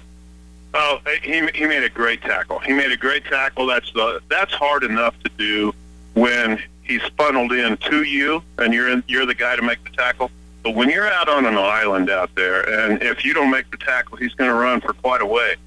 You know, that's a big deal. And Leiby is always solid on that. He's been solid all year long, and he came through on that play. Well, he's very solid, and, you know, Rocky, I know you know Nate as well as anybody, and that's a play that Nate will welcome every time. You know, he's looking for that, and he did a great job, Rocky. Lane. Nate. Was that Nate? That was Nate. And that was Nate the Great. I was listening when and you're right, Phil. He savors the opportunity to go make a play. He does. He's been put in some situations this year and done a good job, and that's another thing, you know, you can talk about Clay Center a little bit. Light on the seniors. I think they've got 9 or 10 seniors right now. We'll go through that list in a little bit, but the underclassmen have really stepped up this year, particularly in that sophomore class. We knew what the juniors would bring. We watched them play. We could not wait for the juniors to get up with the seniors. At least me as a senior dad could not wait for some of those guys to get up. But a lot of guys in this sophomore class have really stepped up, Chet. Yeah, and so, you know, we're watching through this rain, and I'm thinking it's number 3 instead of number 1, and you're absolutely right. It's the redhead. It's the young redhead out there, you know, and that makes total sense when we put it in those terms. But yeah, what a great stop, and I mean it. You know, that was one of those because Bouchard's a playmaker. I think Concordia offense is best off if he keeps the ball in his hands, you know, and that's how they scored their touchdown from more than 15 yards out. And so it was a miss snap on the punt. All of a sudden he's trying to turn a broken play into a play, and Leiby is the one that kept it from happening. We are at halftime here at Concordia. Rocky Downing waiting on that third match from Axel. It looks like he will get a little bit of that on the air, not quite ready yet. Here we're at halftime at the Cloud County Community College halftime show from Concordia. We'll bring you back after these. Know what makes this Subway footlong the biggest, bestest sandwich on earth? What? Me. Because I chose everything. See all that juicy, tender steak and melty cheese? Yeah. My idea. See that freshly baked Italian urban cheese bread? Uh-huh. My idea. Oh. The chipotle sauce, green peppers, red onions. Hey, what are you doing? Sharing. My idea. This is great. You know how to pick them, dude. Your Subway footlong. Nothing bigger, nothing better. Subway. Eat fresh. Farmway Co-op, your partner in growth. Invest locally today for a better community tomorrow. Since 1911, Farmway, your local cooperative, continues to serve customers and its community with professional service and value-added products for all your agricultural and energy needs to plant the crop, take care of the crop, and store the grain after harvest. When looking for a resource or an extra hand for your farm, turn to Farmway, your cooperative. Winter will be here before you know it. Now is the perfect time to schedule a propane tank inspection and fill by the professionals at Propane Central. Whether you use propane at your home, farm, or business, you can be sure you are getting the best value with Propane Central. Call today or visit them online at propanecentral.com. Propane Central, need of innovator and friend. Crop Production Services offers the best quality corn and soybean seed lineup that truly fit your acres and the way you farm. Year after year, top-performing brands such as Asgrow, DeKalb, Dynagrow, and Mycogen turn top yields in field trials. Get expert agronomic advice, responsive service, and consistent fair pricing from Crop Production Services. Early cash and volume discounts and financing options available. Visit with Pat, Josh, Doug, and Sheldon for all your corn and soybean seed needs. Back at Concordia, it is the Cloud County Community College halftime show. Phil Casper along with Randy Carlson. Our studio engineer is Bernie Fancella. Statistician, as always, Dr. Stat Kerry Carlson. Chet, we talked about Nate Leiby a little bit. I mean, what a great play that was for Nate. I'm going to give a shout-out to the Tiger fans over there. We have brought a lot of fans. We travel very well. We've seen that, and I'm pretty sure we're close to what Concordia has in the stands. So shout out to all of them sitting in the rain over there. I think we have more. You know, as I look out this window and look down below us, I think we have more across the way than we have down below us here. And, of course, the home crowd, they have a couple of gazebos set up in the stands here and everything else. We don't do that. We don't need that. No, we don't need that. We've got guys over there in blaze orange and camo, and they're good to go. So shout out to the Tiger fans as they travel to see their team. And you know, what's this game mean, Chet? Well, everything. I mean, the loser goes home and sees their season come to an end. The winner most likely will be on the road next Friday to Holcomb as they've wrapped that up. Out in Colby has wrapped up this district championship, and that's a team that we looked at coming into districts, and they're 1-5. And I think everybody who has ever seen Colby play said, "How are they 1-5? They're way better than that," and they proved they are. Well, it's the league and it's the conference they play, where they play, and the teams they play. I mean, they play 4 of the best teams in the state before they get to districts, right? You know, so, I mean, and we played a very, very, very, very, very good Rossville team, but they play 4 of the best teams in 4A out there before they ever get to district play. So that explains the record. And it's a roll of the dice with districts. You know, some districts match up very, very well. Some districts not so much. Wamego playing tonight against Nickerson, that's for a district title. Wamego is in.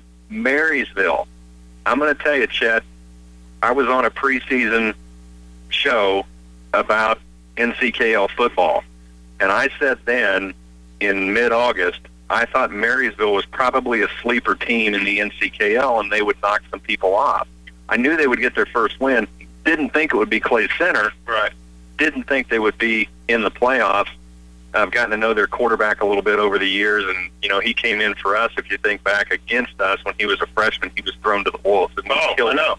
We just tore him up, and ever since then, I'll message him a little bit, and, you know, just, you're a great athlete, keep it going. And they got their first win this year. They're in the playoffs. They're traveling to Norton. I messaged him last night and said, congratulations, man. I mean, you know, I never thought they'd make the playoffs. I knew they would be better, but Marysville is on to the playoffs out of the NCKL. Well, he's a great player, but he also had baptism by fire, like you said 4 years ago. And, you know, he's one of those, when we do this job for enough years, it's like, how many years have we been calling this guy's name? Like 12 years now is what it seems like. 6-year senior. You know, but he's a good kid. He's a good player, and the parallels of the Clay Center Marysville game, High Teak weekend, you know, to this is very, very, very similar. The difference was we got to the end of that game, it was 0-0, you know, and our field was a lot more torn up in that game than this field has shown so far. You know, we need to come out. Somebody needs to come out in this, take control early in the third quarter of play, not let the weather be an excuse. Right. Can't let this weather, everybody has to deal with it, and just make that one of your assets, you know, somehow turn it in your favor. Well, Marysville will be on the road Tuesday night. I believe they go to Norton to play their first-round playoff. Another one, 4A Division I, Abilene, Buhler, McPherson, Hayes. That's maybe one of the nastiest districts in Division I. And tonight, Abilene and Buhler, both 8-0, playing for that district title. 14-0 at halftime, Buhler leading Abilene. So, you know, there's another one that you come out of that one still standing with an 8-1 record. You're the runner-up in that district. And Abilene, if they lose that game, will be forced to go on the road. Buhler would get a home game. But, you know, Abilene may have been one of the best all-around Abilene teams I've seen in a while. Yeah, and, you know, that's another parallel I'll draw to the Marysville quarterback where the Abilene kid comes in as a sophomore and we think, oh, yeah, you know, Chase Stalder went down last week. I mean, not to be glad about his injury, but all of a sudden they have this sophomore that's going to have to play against us, and all of a sudden he just tears us up. And what's he do since his sophomore year? Nothing but get better, and he's getting looks from big schools. Well, and he should be. He's a great athlete, and he's a maybe a better basketball player, too, if you've never seen him play hoops.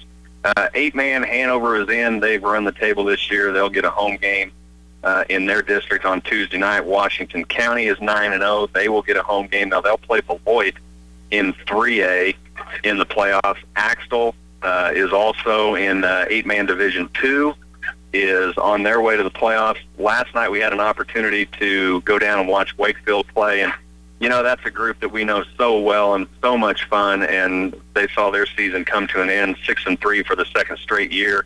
They destroy Stockton 48-0. Zach Milius once again with 7,000 yards last night.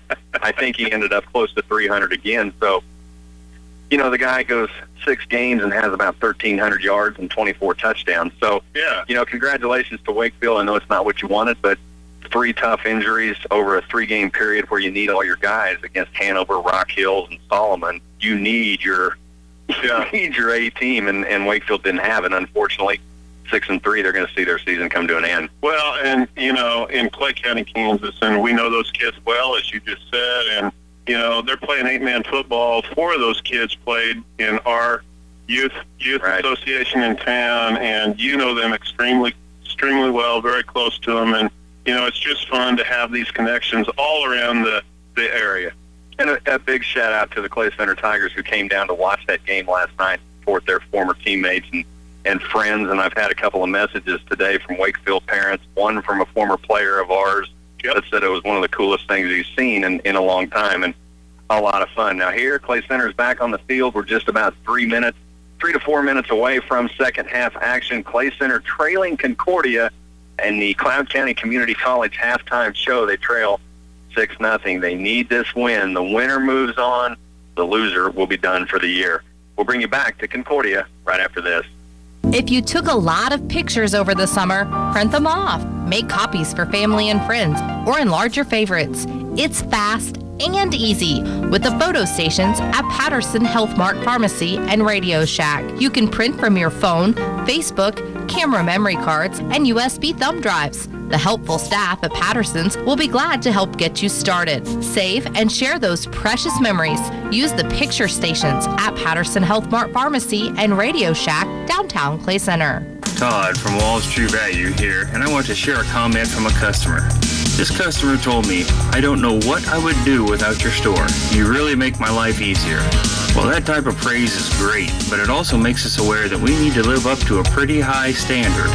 We hope that you will experience exceptional service and value when shopping for paint, lumber, hardware, and appliances with us. Come see us at Wall's True Value in beautiful downtown Clay Center, open 7 days a week for you. For students looking for stress-free, convenient banking, the Citizens National Bank offers a student checking account. When you open your student checking account with CNB, you'll have all the benefits to make banking easy, such as a debit card, online banking with e-alerts, and mobile banking with a branded CNB app. Your smartphone is a great tool to access your account and monitor your daily transactions and balance. Stop by after class and look into the student checking at the Citizens National Bank in Clay Center. Member FDIC. Ray's Apple Market is glad to provide customers with quality choices to feed your family while saving you money. From peanut butter to box dinners, snack items, canned goods, and more. The variety of the Wow Bins at Ray's Apple Market is always changing and offers you more savings. You'll find the Wow Bins throughout the store that features your favorite brands, private labels, and new food items to try. Shop every week to find great values and stock up on pantry items your family enjoys. Back at Concordia, getting ready for second half action, about a minute and a half away. Clay Center defense huddled up at about the 20-yard line, and the steam is absolutely rolling. That's a picture. Off of that defensive huddle. That is just crazy. As they huddle up, and they look like they got a little fire going in there. Yeah. Well, I'll give you another spoiler alert in 3, 2, 1. Bottom of 3, Mets 4, Royals 3. Here, getting ready to start the third quarter from the Cloud County Community College halftime show. 6-0 Concordia with the lead. Cloud County Community College wants you to get started on a college degree. You can do that while you're still in high school by taking online courses or concurrent classes offered at your high school through Cloud County Community College. Check with your counselor. Add a college class from Cloud County Community College to next semester's schedule. 6-0 Concordia with the lead, and I think looking at the stats, Chet, Clay Center's run 25 offensive plays for 50 yards. Concordia's run 18 for 99. Time of possession, Clay Center's had it for 12 minutes and 52 seconds. Cons had it for 11 minutes and 8 seconds. They lead 6-0. The time of possession actually surprised me on that. Clay Center has had it a little bit longer, and we have run more plays, so we're not able to get as many yards. They've had a couple of bigger gainers in that first possession when they had that 80-yard, 81-yard drive, whatever it was, to get their 6 points. But since then, we've had a soggy field, and it's just been trading places. Gabe Ware leads the way with 30 yards rushing. He's carried the ball 14 times. Ty Young, nothing at 230 last week at Colby. But again, I mean, this is a field that for a guy like Ty Young, this does not play well into his wheelhouse. No, it really doesn't. I mean, if Tyler has a dry track, he's going to make that corner and be hard to catch. On a wet track like this, if he makes the corner, they're not going to get it. Well, but he hadn't made the corner yet. It's one of those things, Chet. Ifs and buts were candy and nuts. Every day would be Christmas. We'd all have a Merry Christmas. Yeah. So you just have to deal with what's laid in front of you, and Clay Center will be on defense as Concordia did defer. So Levi Fitzenmeyer gets set to kick. I'm sure that's Ethan Bouchard back deep. I can't tell who the other back is next to him. No, that's Higbee. Higbee on the right. I think that's Cole Larson. Kickoff from Fitzenmeyer's a good one, end over end. That's going to roll right to Higbee down about the 15. And he's running across field, chased down by a couple of Tigers. Pretty good block there by Concordia, and Higbee's going to get all the way near the 30, brought down by Gavin Seabold. And we'll give you another number, Levi Fitzenmeyer. So Seabold with a pretty good open field tackle. Higbee, he probably returned that about 12 yards and ran it about 60. Exactly. That's what I was going to say. You got a 12-yard return out of it going north and south, but he ran all the way across the field to get that done. Higbee's the second leading rusher in the first half of play for Concordia tonight as well, right behind Bouchard. 2 go right for the Panthers, 1 left. Bouchard in the gun. That's either Steinley or Higbee behind him. He'll hand off left side, and he is hammered at the line of scrimmage. Still going to fall forward is Steinley, as Dylan Carlson and Balin Brumfield lit him up, but Steinley fell forward, and he's going to gain. Well, he did more than fall forward. He's going to gain about 6, second and 4. Well, we had 2 of our better tacklers hit him hard at the line of scrimmage, but neither of them wrapped him up. And, he was able to just roll off of him, kept his legs churning, and he picked up 6 yards on the play, even though he was smashed at the line of scrimmage. And we have struggled with that a little bit tonight. Normally, Clay Center does not struggle, but we are having trouble wrapping the ball carrier. Second and 4 now. Same look. This time Bouchard trying to get around the right side on the end, brought down by Hunter Mullen, and what an open field tackle by Mullen. He got just enough jersey and hung on for dear life and ended up making the tackle. Loss of maybe a yard. I'm going to give Hunter 2 points for a takedown on that one. He'll appreciate that. He was stringing that play out, and Bouchard looked like he might be able to get around Hunter. Hunter stuck that arm out and was able to get, like you say, just enough of that jersey, pulled him down. Well, good job by Hunter for one thing, keeping that containment, stringing that play out. It slowed Bouchard down just enough that Hunter could get a piece of jersey. That brings up 3rd and 4. This time they'll send trips right, single back. Bouchard, and now Concordia jumps. And that's really one of the first mistakes we've seen Concordia make. I mean, they've had 3 penalties, but that's a big one. It really is, and that makes Hunter's tackle that much bigger. That makes Hunter's tackle really big. What he was able to do with that was when you can string the guy with the ball cradled in his arm, string him out laterally, he doesn't have as much mobility typically as he needs to have. Hunter made that stop. Now with the 5-yard penalty, we're looking at 3rd and about 8 to 9. So 3rd and we'll call it 3rd and 9. And the ball is going to be placed right on the Panthers' own 30-yard line. This time they'll send 3 receivers to the left.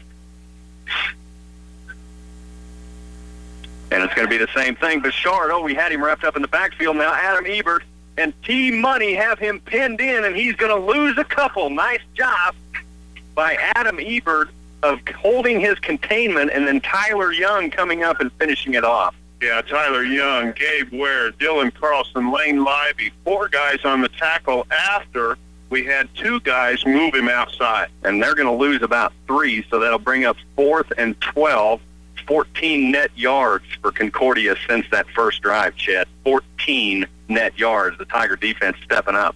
Wow, good stat. That is a great stat. I don't know who comes up with those stats, but they're pretty good. Punt now. The snap gets away from him again, and he's in trouble. Now he's got a little bit of room to run, and we could be in trouble here, and he may be just short. This is going to depend on the spot, Chet. I think he got it. I think he got it, too. Oh, my goodness. That snap bounced up and hit him right in the face. This is going to be a first down Concordia, I think.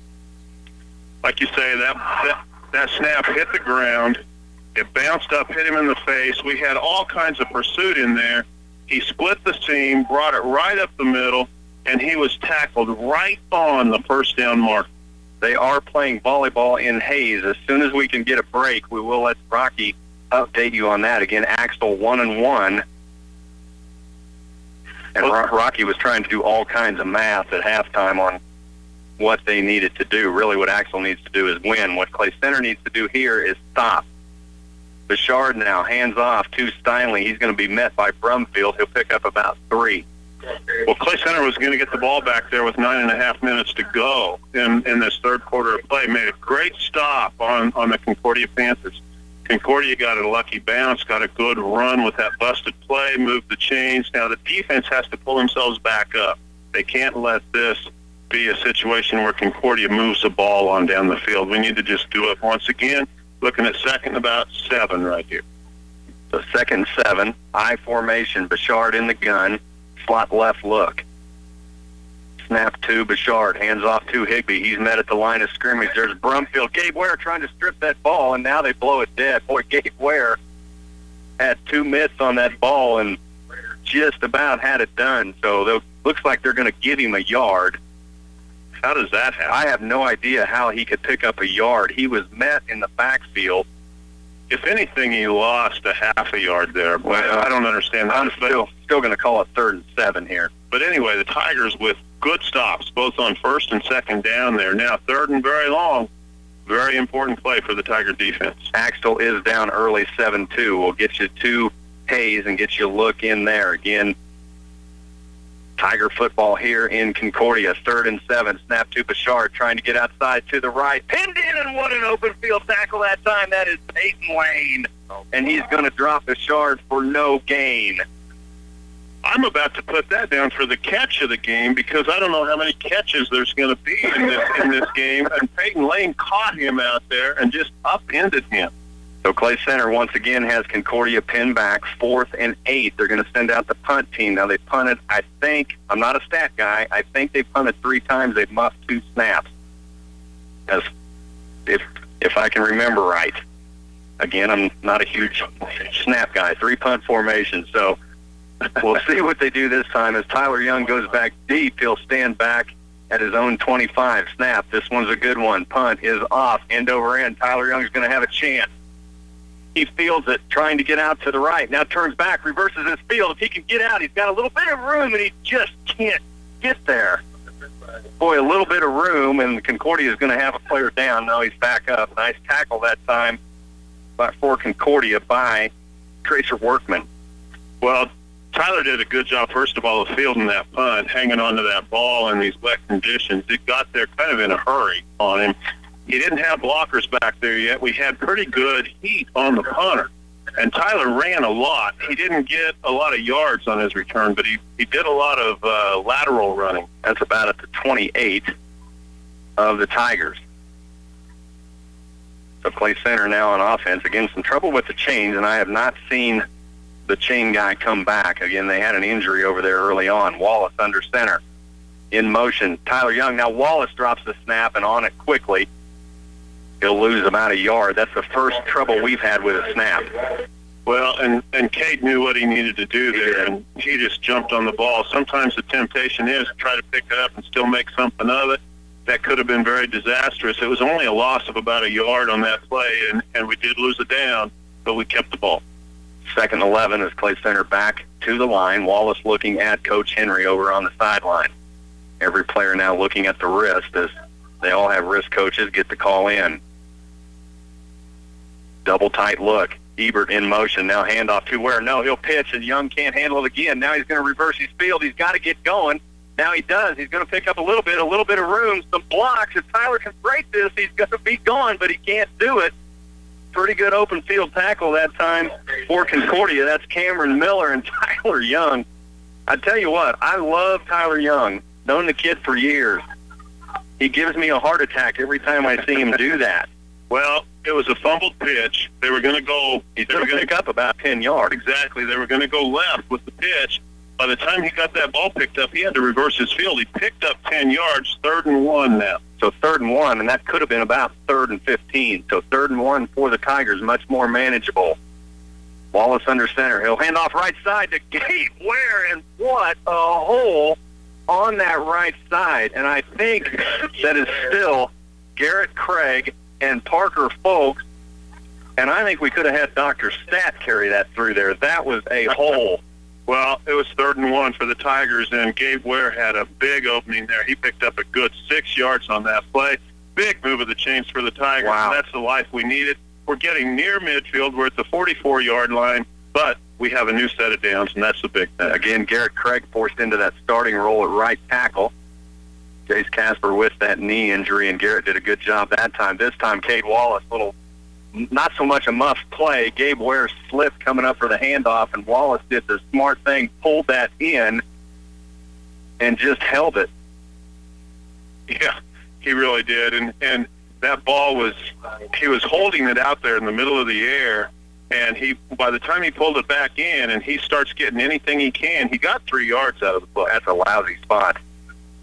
2nd and 7. I see exactly what one of our guys in the booth is pointing at, and that's a terrible spot. So 2nd and 7, they'll give Cade 3. He did a good job just pulling that thing back and doing what he had to do to pick up the 3, but I think he actually had about 5. So 2nd and 7, Wallace under center.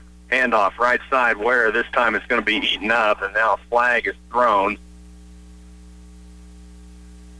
And I'm not sure what that's about. Got to be a hold. It comes from the line judge on this side. We threw that at the pile, and that's a hold on Clay Center. That's about all that could be. And I didn't see it. I did not see who was doing that, but it had to be somebody on the right side of the line, and they look clean to me. Well, Concordia is going to take the penalty, so we're going to have 2nd down over. It's going to be 2nd and probably about 17 yards, 18. We'll see where they end up here. Well, and the Tigers starting to get a little bit of rhythm and move that ball, and there's been very few penalties in this game. It's been a pretty clean game. So this time he'll split 2 left, 1 right. Tyler Young and Balin Brumfield to the left. Brady Milliken to the right. Wallace barking out the play. He'll go under center with Ware single back. Wing on the left is Ebert. Handoff left side to Ware, and now Wallace lost it, I think, and able to get back on it.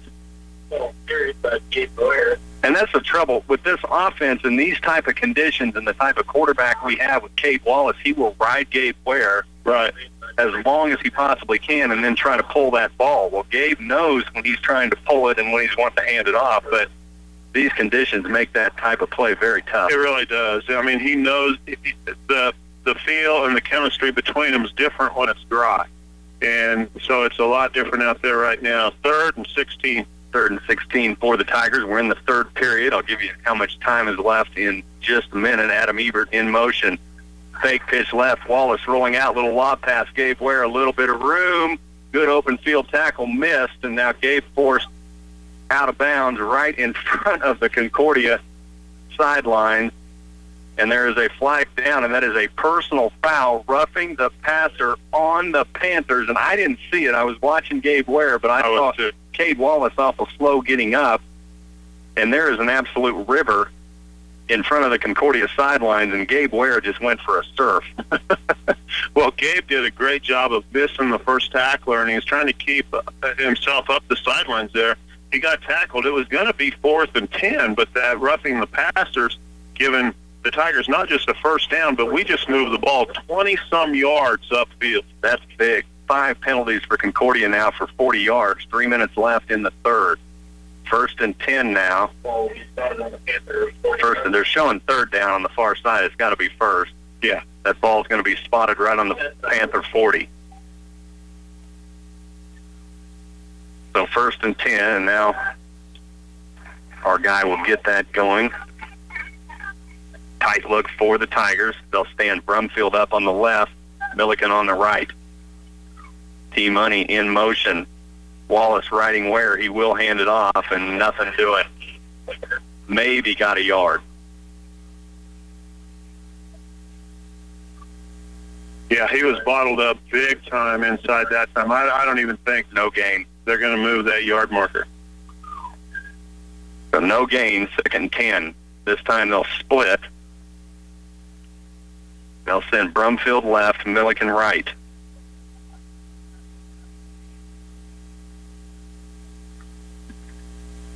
Wallace will go under center, 2nd and 10. Ball spotted at the 40. Tigers are driving. We will get it to Hayes when we get a chance. Now pitch on the option is Ebert around the right side. He's going to pick up a couple and then forced out of bounds to pick up about 4, maybe 5.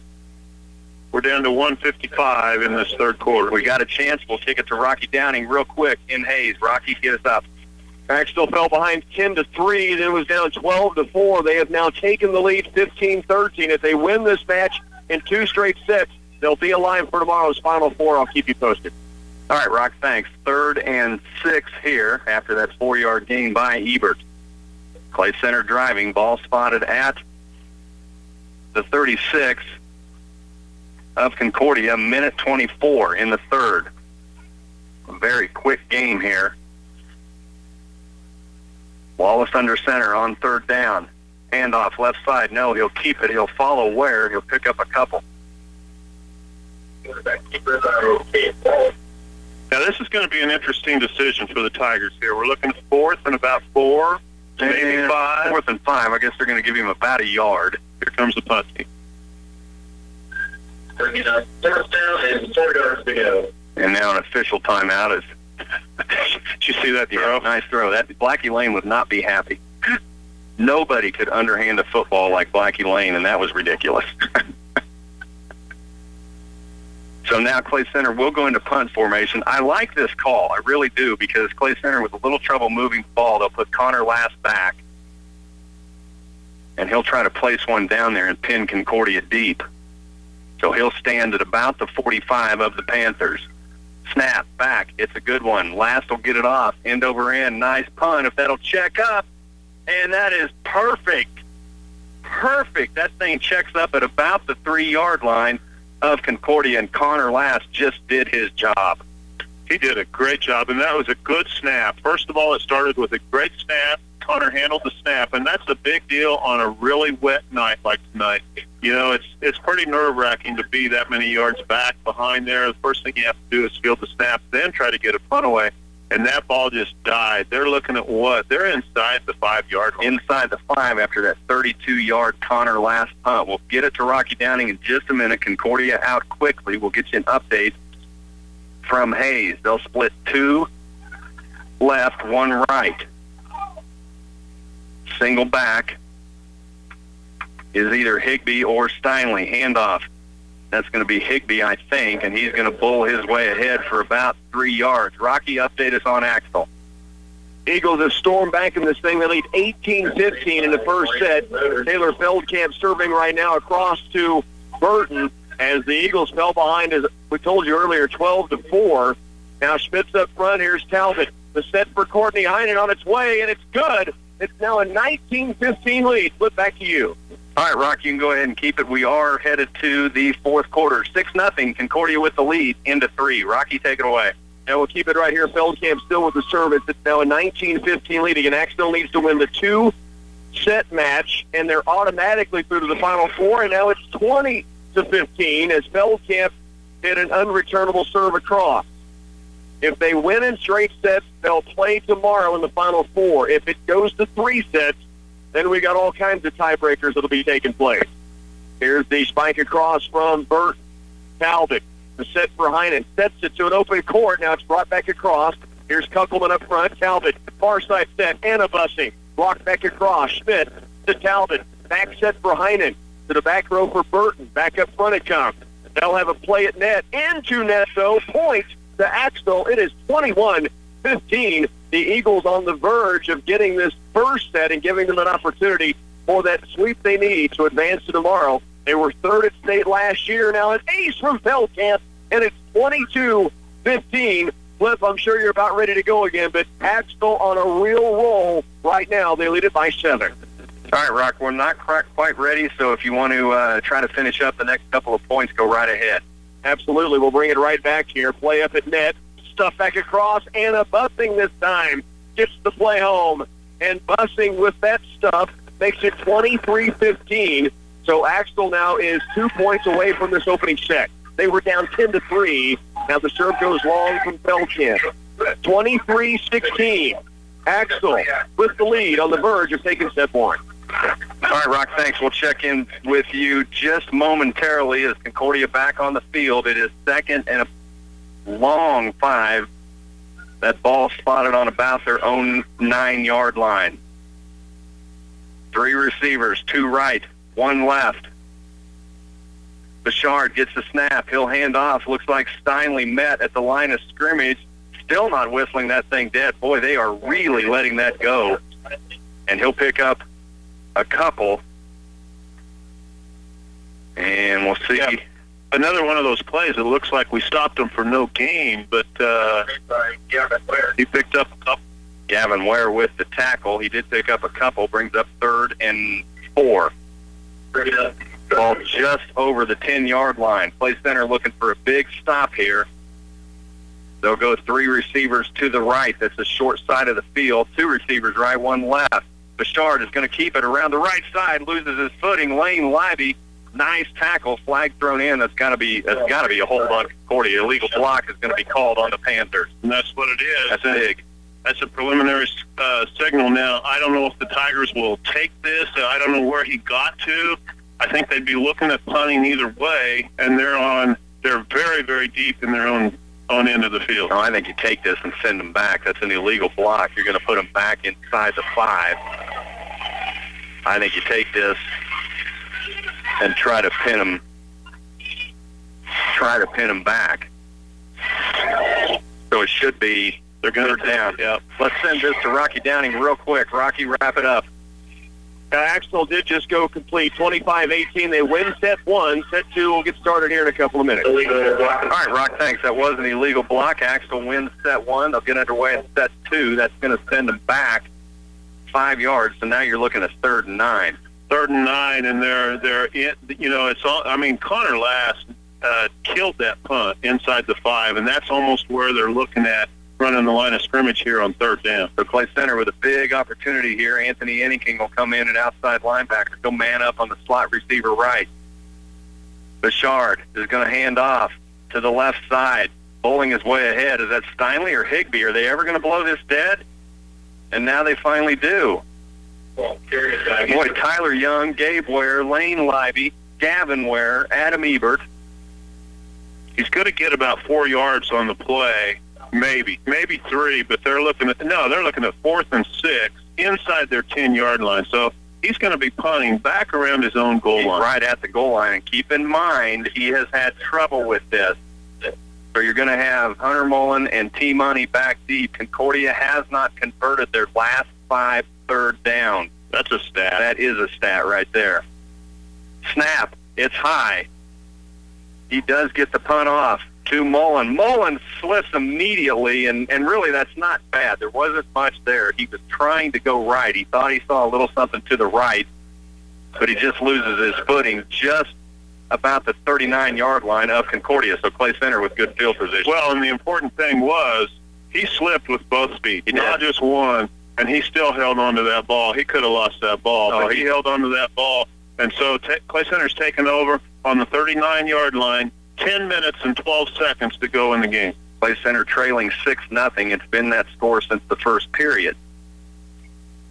So Clay Center or rather early in the second, I believe they scored 6-0. They are down. They're going to take it over 1st and 10. 39-yard line of Concordia. Wallace under center. He's going to go back to pass. Looking downfield, he's got Brady Milliken. If he can get it there, and just a little bit underthrown to Brady Milliken.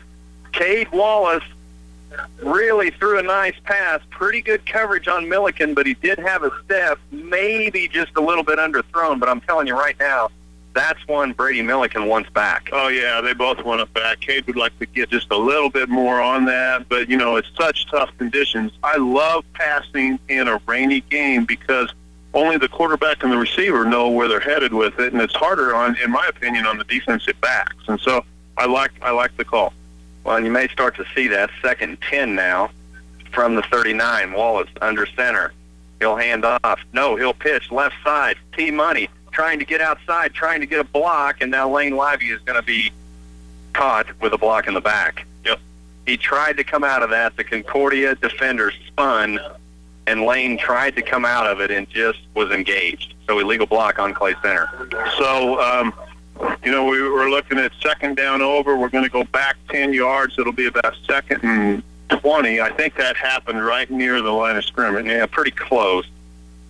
A little pass, so we're going to be 2nd, probably about 18 maybe. But, boy, I could see Lane all the way. I'm watching him because Tyler is reading at that block and trying to figure out what to do, and that Concordia defender just spun.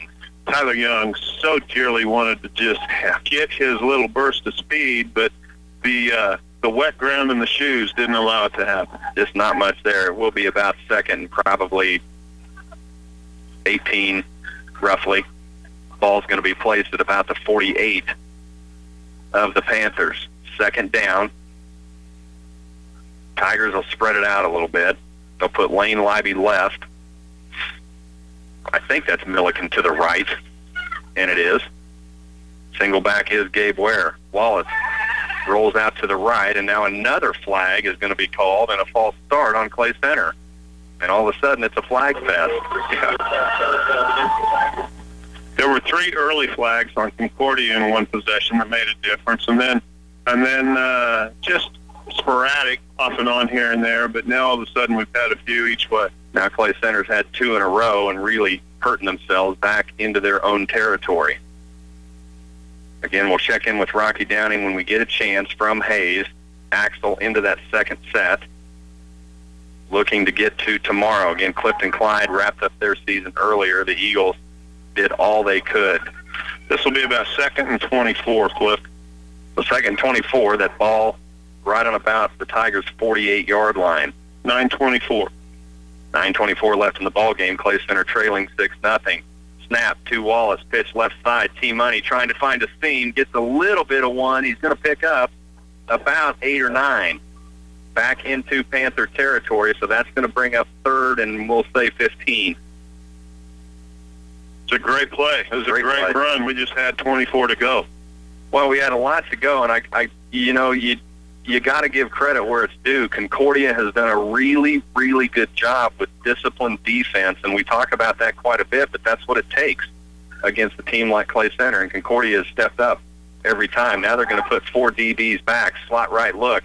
Anthony Enneking splits wide left. Wallace under center, rolls right, looking for a pass, has Brumfield, and just over the outstretched arm of Balin Brumfield. We're going to be looking at 4th down. That is what they wanted, was that open look. It is 4th down. Real quick, let's get you to Rocky Downing to update you on Axtell. Axtell's gone up here 7-1 in the 2nd set, so they are on the verge. Long way to go, 2nd set, but they have jumped out to a 7-1 lead. All right, Rock, thanks. Back here, it is 4th and about 15. Connor Last stands in his own territory. He's at about the 43-yard line, set to punt, and Connor Last has done a great job in this game.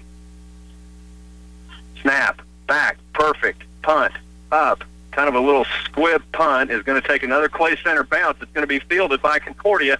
That's Higbee trying to get around Lively. Can't do it. Lane Lively will bring him down after about a 10-yard return. Nice open field tackle by Lane Lively, but Connor Last continues to do what he needs to do. Yeah, Connor did a good job. Lane did a great job. Now there's 8:23 to go in the game here as Concordia takes over on this possession. And let's talk about Parker Folks and the snap back every time. He has been on every time, and that has got to be one of the toughest jobs in these conditions. That and the job that Cade Wallace has. I wouldn't want to do it in dry conditions, and he has. He's done it perfect all night.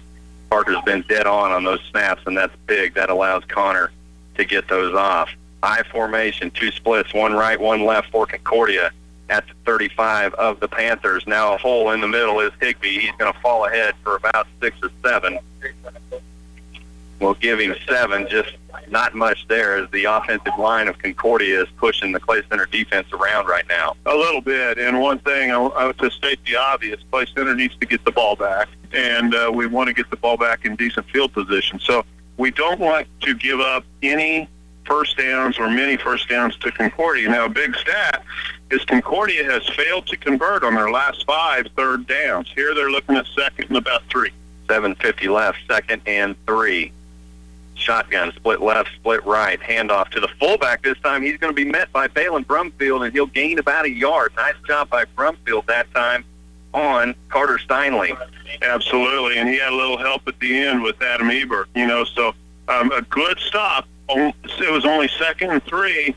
He picked up not even a yard on that play. I'd call it maybe a foot on that play. We're going to still call it 3rd and 3. Still call it 3rd and 3. That ball placed at about the Panther 41-yard, or rather, 41-yard line.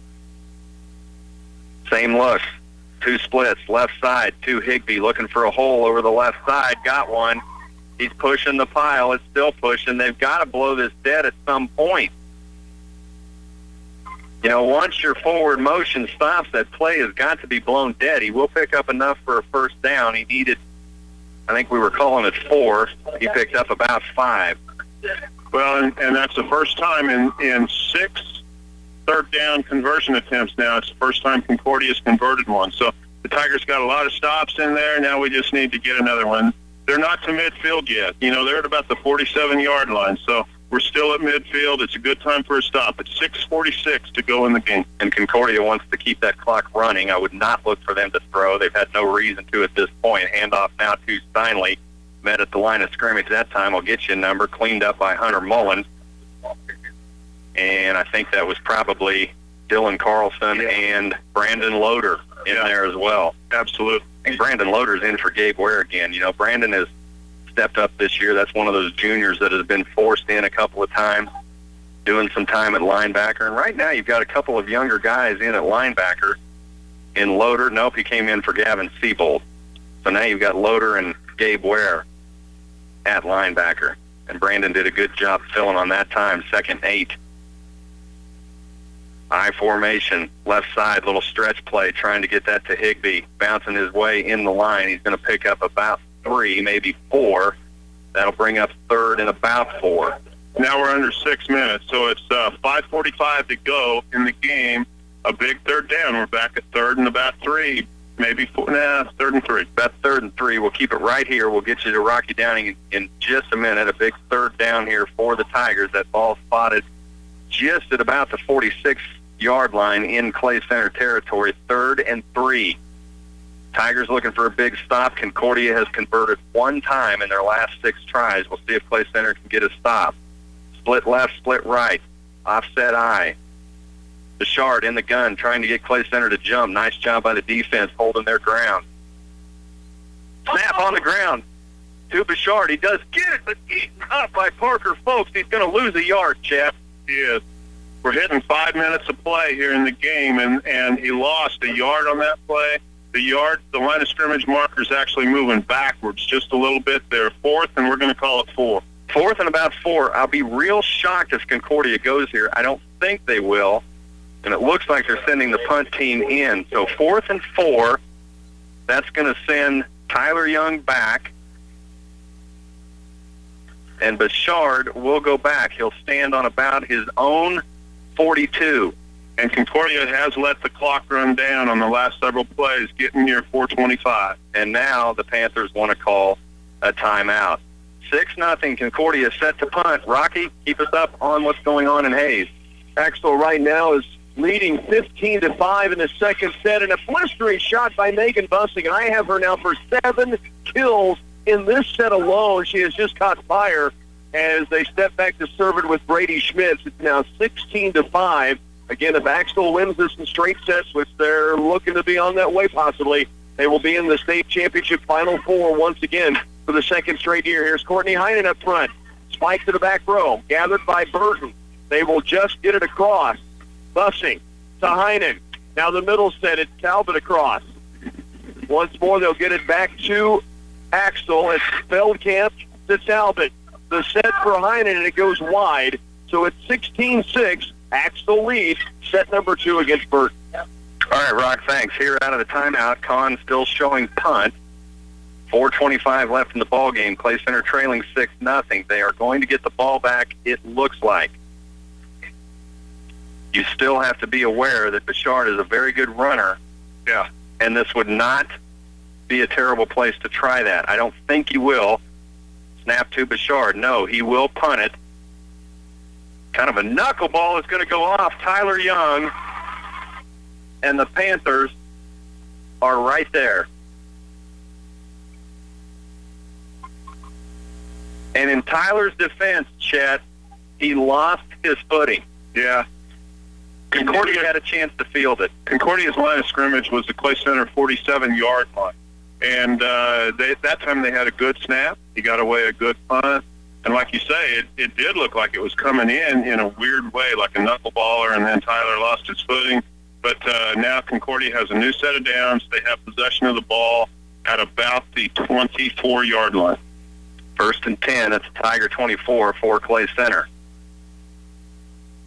And again, Tyler looked like he was going to field that cleanly and just slipped.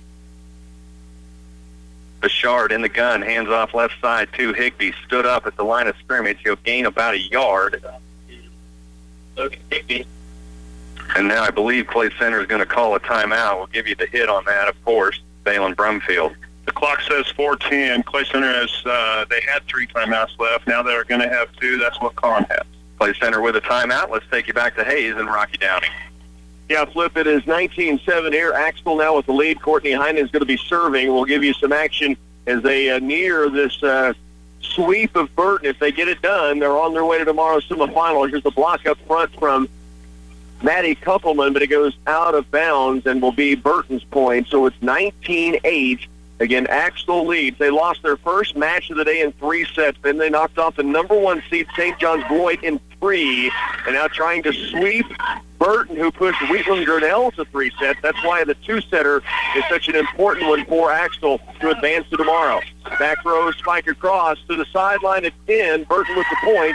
It's now 19-9. Flip will take you back to Concordia. All right, Rock, thanks. Here it's 6-0. Conn with the lead. I can't see the clock, so Chet, what's 4:10. 4:10 left in the ball game. Clay Center with the muff punt. Tyler Young looked like he was going to field it cleanly and just lost his footing and unable to get a grip on that ball on a turnover to Concordia, now facing 2nd 10. No gain on that last play for Higbee as he was stuffed by Balin Brumfield. So Bouchard will go back into the gun. I formation. There's Higbee trying to get around the right side, chased down by Anthony Henneking. Tried to get wrapped up by Peyton Lane, and now Higbee reverses his field, and a great open field tackle on the other side, and that is Caleb Mendham. Wow. And what a shot by Mendham. And once again, we're in that situation. If Mendham doesn't make that tackle, that's 6. He is it between Higbee and the goal line, and he's going to lose a yard. There was a loss of 1 on the play. Caleb Mendham came in with 130 pounds, playing like he was 230 pounds. But we were looking at a bigger loss back here, but Concordia did such a great job of reversing their field. And then they had everybody stacked against us.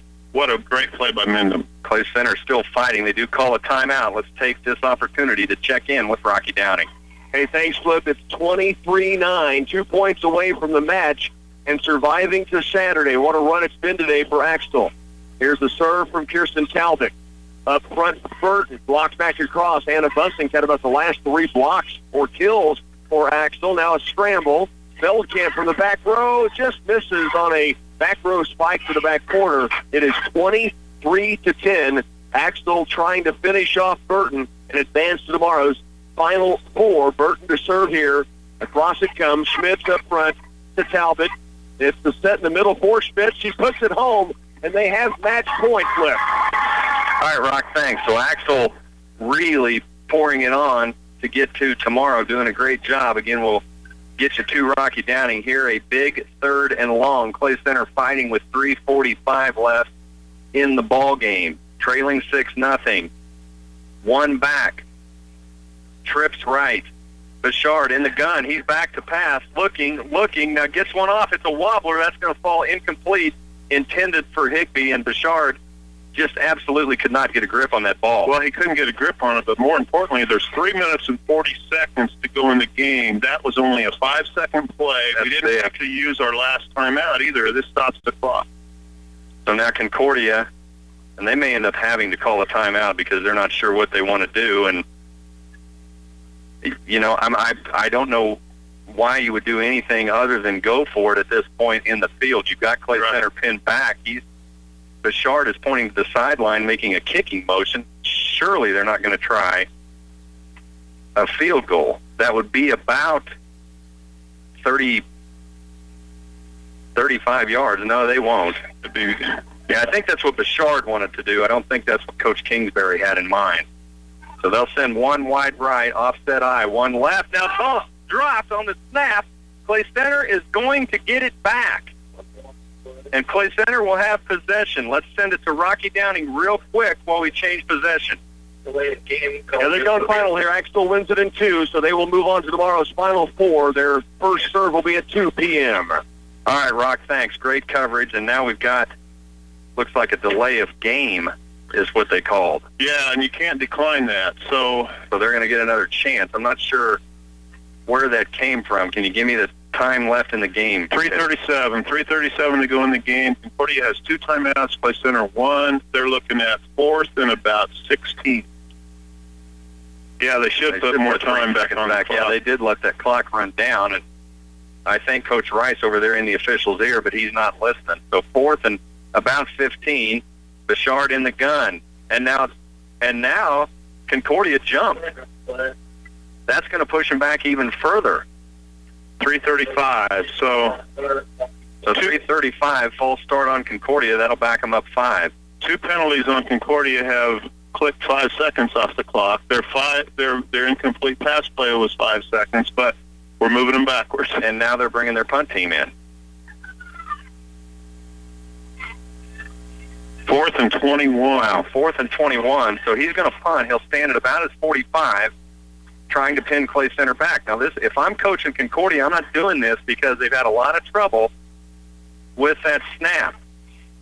So Tyler Young will go back deep, I think, with Caleb Mendham. Good snap. He does get the punt off end over end. And they're going to let it go, and that's not going to make the end zone. And Concordia is going to spot that ball, and they mark that thing right on the goal line. Wow. I'm not sure how you spot that ball right where he's at, but he's doing it. That is going to be spotted right at the 1. That ball's not going to be very far off that goal line at all. Well, I tell you what, credit Bouchard, because that was outstanding. And Clay Center did the right thing, is that landed end over end. They're going to try to get that thing back in the end zone, and now Clay Center is going to be pushed back with 3:27 left in the ball game. They're on their 1-yard line, 99 yards away from tying this ball game. 3:27. Clay Center will come to the line, and now they're confused. And now they get it lined up right. They're going to put Brumfield to the left. Billiken will go back to the right. Wallace under center. 5 count. Where is his lone back? In motion, Ebert. Wallace drops back to pass. Looking, he has Brady Milliken over midfield. That's going to be picked off by Bouchard as he stepped right in front of Brady Milliken and took it away from him. And he took it to the house. He did.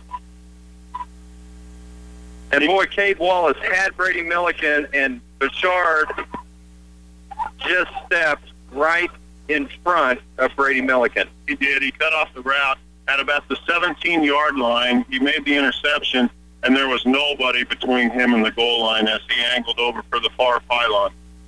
And he took a chance. If he doesn't make that interception, that's pass interference. But, again, he's had two great back-to-back plays, the punt, now the pick, and now they will try to kick the extra point. They've gone up 12-0.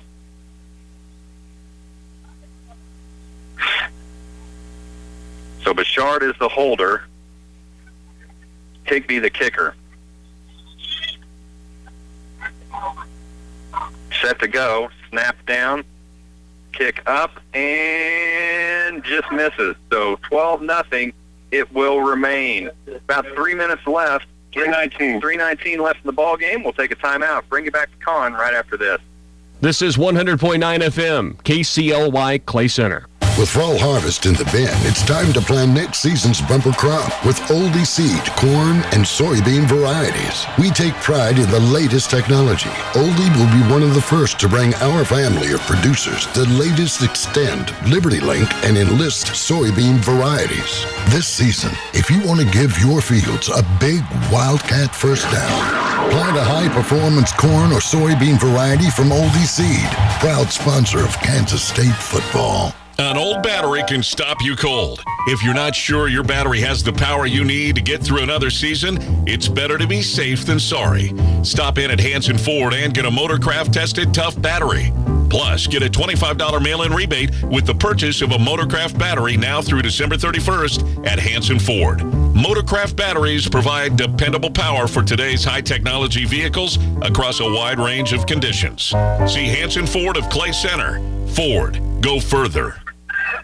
Well, Concordia has gone up 12-0 on that Ethan Bouchard interception, and now set to kick off. There's 3:19 left in the ball game, 12-0 Panther lead. Higby set to kick. Tyler Young back deep for the Tigers.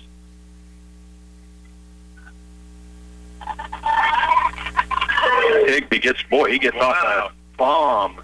5-yard line. Tyler Young fields it cleanly, looking for a little help. Gets a little help, trying to get outside and just can't get there. Chased down by Billy Bouchard. Nice tackle, because if he doesn't make it, Tyler Young gets that edge. You and I both saw what Tyler saw. Yeah. And Tyler was a whisker away from actually taking that to the house. That's what would have happened on that. Nobody was going to get him. So it was a great tackle by Concordia there, because nobody else is going to get it. 3:07. Just couldn't get his plant foot down, so Clay Center will take it at about the 26, their own 26, trailing by 12. We got a few awards to give out, Flip. All right. Anthony Enneking splits left. We'll get that in just a minute. Balin Brumfield to the right, along with T Money on the right slot. Cade Wallace under center. Drops back to pass, rolling right, now loses his footing, and he's going to go down. Chet, let's start with some awards. All right, we just got inside of 3 minutes, and the clock's ticking because Cade wasn't able to make a pass on that play, so we're at 2:53 to go in the game. And, it's just been one of those water fest, mud fest type games. We'll go ahead, go back to play. Wallace under center, same formation. This time he'll roll to his left, and same thing. He slips again. There's a lot of different plays in this game. We could have given the can't equip block of the game, but I like where we're going to go for the unconventional block of the game and go to your Nate Libby. I'll take it. I think that was one of the best plays of the game with Nate Libby. Now 3rd and 15, 16. Wallace will go back under center. He'll split Enneking left, Brumfield right. In motion is Ebert. He's going to pitch right to Ebert. Ebert looking for that little seam, cuts back towards the middle. He's going to pick up probably about 12 yards. So good run for the junior, as we are now looking at 4th down and about 8. Clay Center scrambling. There's 1:50 to go in the game. Now 4th and 6 is where they're spotted. That ball's spotted right on the 30 of the Tigers. So this is it. They've got to convert on this 4th down. Wallace under center. Drops back, looking, has Ebert out in the flat, but that's going to be eaten up. And we're going to credit, guess who? Bouchard, and he has played a really good game on both sides. Oh, he really has. He's got both their scores, one on offense, one on defense. Big tackle by him right there. 1:33 to go in the game as Concordia will take over. And I said some of these, the blocks, the electrifying play, what have you, they're a little bit more unconventional than some games because it's not a dry field. We don't have a normal game going on out there. We're going to go to the Debenham electrifying play of the game, and that was that big stop by Clay Center on fourth down with that muffed snap. Oh, yeah. Early in the game. That caused a lot of excitement. A lot was going on with that play. Concordia is going to be able to go into the victory formation with 1:33, and Clay Center helpless to stop that clock. Now we give a Catalyst Sign and Graphics catch of the game, and what we're going to credit on this, and I called it at the time, was Peyton Lane's catch. It was on defense, catch of the runner, because if he doesn't make that fantastic open field tackle out there, man, the Concordia it's long and green in front of him. So what an amazing open field tackle by Peyton on that. Concordia will continue to go into the victory formation. Bueller did beat Abilene 21-7. That is a final. And Concordia is just waiting for the 5-second call from the back judge before they snap the ball. Clay Center helpless. They're going to concede this and let it go. 44 seconds to go in the game. And the last one, and I saved this for last for a reason. It's the stat of the game, the Midwest product stat of the game. Concordia was 2 for 9 tonight on third down conversions, but they were 2 for 2 tonight on fourth down conversions. And that is a big deal. I think and that includes that bad snap, so they were 2 for 2 on those. And Clay Center just not able to capitalize on that, and Concordia is going to end up the runner-up in this district. They will head on the road next Friday to Holcomb. Clay Center will see their season come to an end. They finished the year at 4-5. Clay Center falls to Concordia 12-0. That is the final. We'll take a break, bring you back to Concordia for postgame after this. Girton Propane has provided quality service and employment opportunities for over 60 years. Girton is always on the lookout for exceptional company and owner-operator drivers to join their team. If you're a top-notch driver, call Andy at 800-232-0170. Girton transports liquid commodities throughout the 48 states with an emphasis in the Midwest. Girton is committed to excellence, safety, and quality service. Join the Girton team. Call 800-232-0170.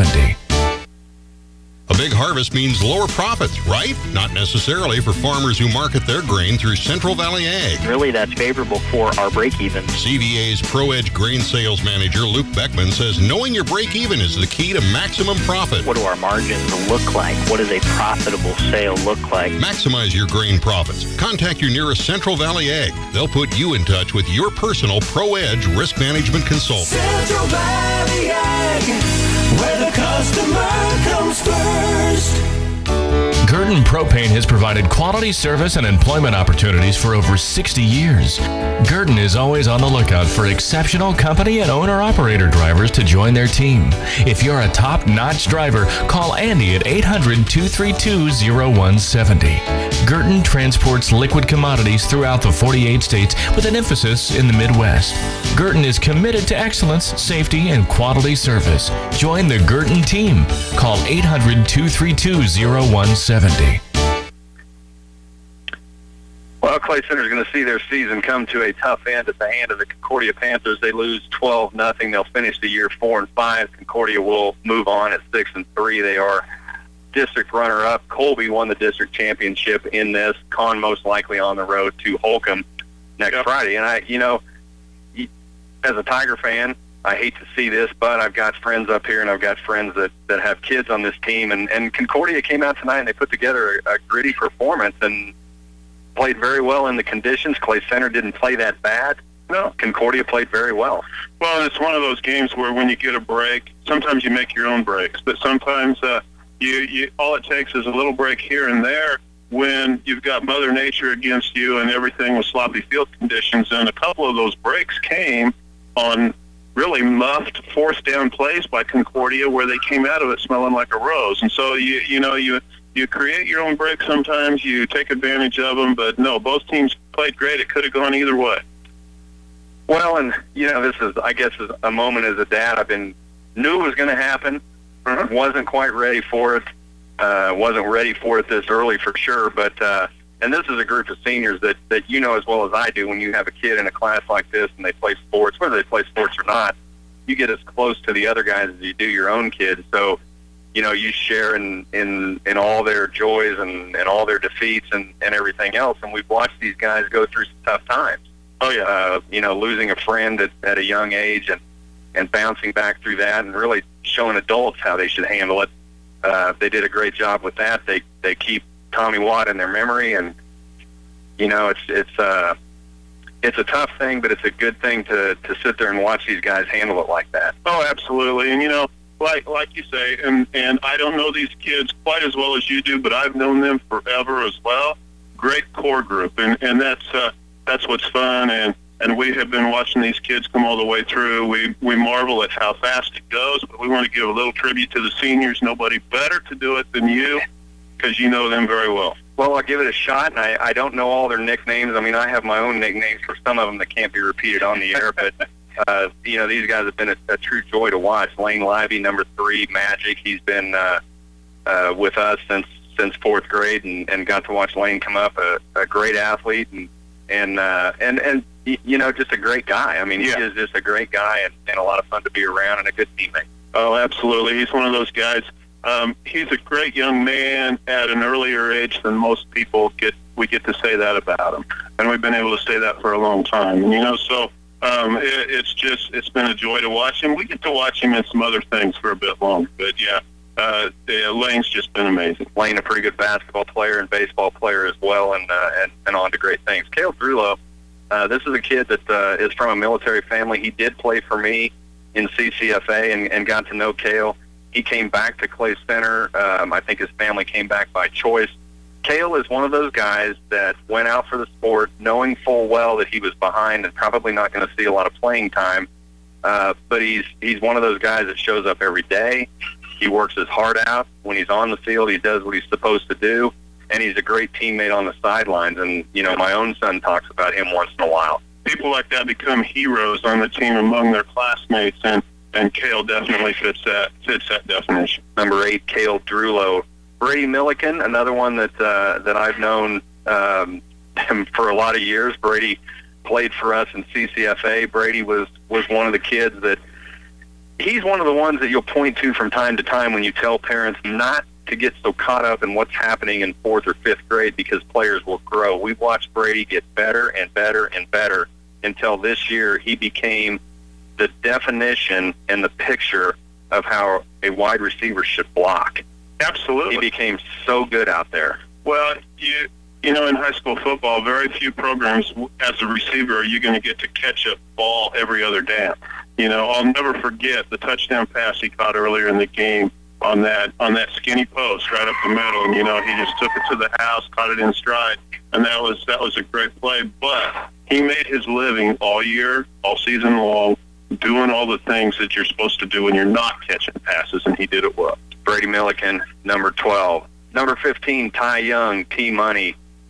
You know, what can you say about Ty? He's one of those guys that, again, I had the opportunity to coach for 3 years.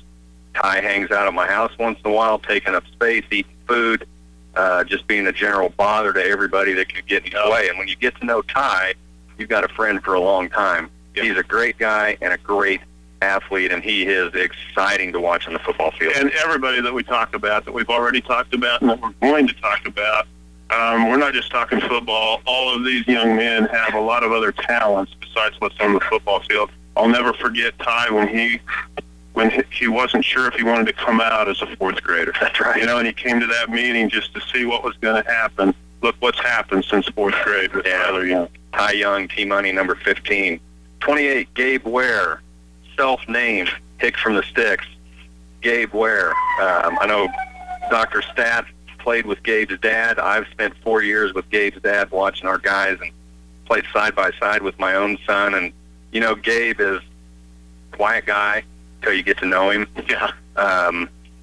Then he's Gabe. And he shows up. He's a blue-collar guy. Every team has that blue-collar worker, that farm boy that gets out and puts in the work that he has to. And Gabe is that guy plugging up the middle and the inside linebacker and then carrying the ball as the workhorse back. Well, he's just classic Longford. I mean, there's nobody tougher than Gabe or his brothers or his mom or his dad. I mean, or any of his neighbors, either of his grandparents, any of his grandparents. Absolutely. So Gabe Ware, number 28, to Hick from the Sticks. Number 30, Balin Brumfield, wide receiver, DN. He was my center in 4th, 5th, and 6th grade. Yep. And he has grown in to one of the better receivers in the NCKL and one of the better defensive ends. And he was forced into that position when Zeb Bloom went down with a knee injury and Balin Brumfield stood up. He was money. He was money on the DN. I think he has about a 12-foot wingspan, it seems like, when he gets his arms out there. I mean, but he did such a great job on both sides of the ball. And the thing you didn't mention that amazed me every time I got to watch him in a game this year is he had a lot more speed than anybody thought he had, and he could really take it down the field too. But what he did was only everything he was asked. Good point. Balin Jabalion Clowney Brumfield, also self-tabbed, number 30. 57, Dylan Carlson. Dylan played for Riley County when we were youth. I remember him in youth football and what a player he was then. Dylan's the same type of workhorse that Gabe is. He comes in, he puts in his time, he works hard. He played with a broken hand much of this year in that club cast, playing on the D-line and the O-line. And, Dylan, great kid. He's going to do great things. He had a special spot in my heart for a couple of reasons, not because of his last name, but because of starting early years of high school, he would come up to the young kids' camps and he would work with them hard. The other thing was he played with a club on his arm like I had to at one point in time, and I know how restrictive that was, and he did such a great job of just battling through it and just determination to persevere. Dylan Carlson, number 57. Number 63, Jacob Blackburn. Maybe one of my favorite players because of what Jacob has done since middle school up to his senior year. He worked so hard to get to where he's at. He didn't come out sophomore, junior year, I don't remember which one he didn't come out, and then decided to come back and play and earned his starting spot and got better and better and better every game, and maybe has to work harder than anybody to do it. But Jacob Blackburn turned into a pretty darn good lineman. Oh, I agree. And, I always felt comfortable when he was out there. I felt solid about what his play was going to be. And what you just said, it's harder to come back. It's harder to come back, and he did a fantastic job, and he was extremely dependable, and what a great teammate. And I'll do my best on this next one. You may have you got it. And 66, Jace Casper, and Jace, I got to mentor Jace, when he was a 7th grader, and that was a very special time for me. A lot of people think of Jace in youth football when maybe a certain coach had longer hair and maybe Jace had longer hair, and it's been so fun to watch Jace just grow up. Jace became such a fantastic young man. I told you coming over here, when he started getting play as a sophomore, it was so fun for all of us because we've known him since he was born, but he was still trying to figure it out. As a junior, he was figuring it out, and as a senior, he just became one tough player. We didn't have a hit of the game award we got to give this year, but almost every game we were giving a hit of the game award to number 66, Jace Casper. Well, 60, I did my best and couldn't quite get it done, but, unfortunately, Jace saw his season coming to an end early, but here tonight cheering his team on. Number 75, Evan Stanley. That's another one that we did not get to see this year, and what a disappointment. That's part of the reason that Jace moved into that offensive tackle starting position. Evan Stanley with the back injury, but he stayed with the team. Knowing he can't play, he's not going to be able to wrestle due to that back injury, but stayed with the team. Evan at every practice, every game, right there with the team. And that says a lot about the man's character. Yeah, and I don't think many people realize how big of a deal that is for a 17, 18-year-old man, to do that.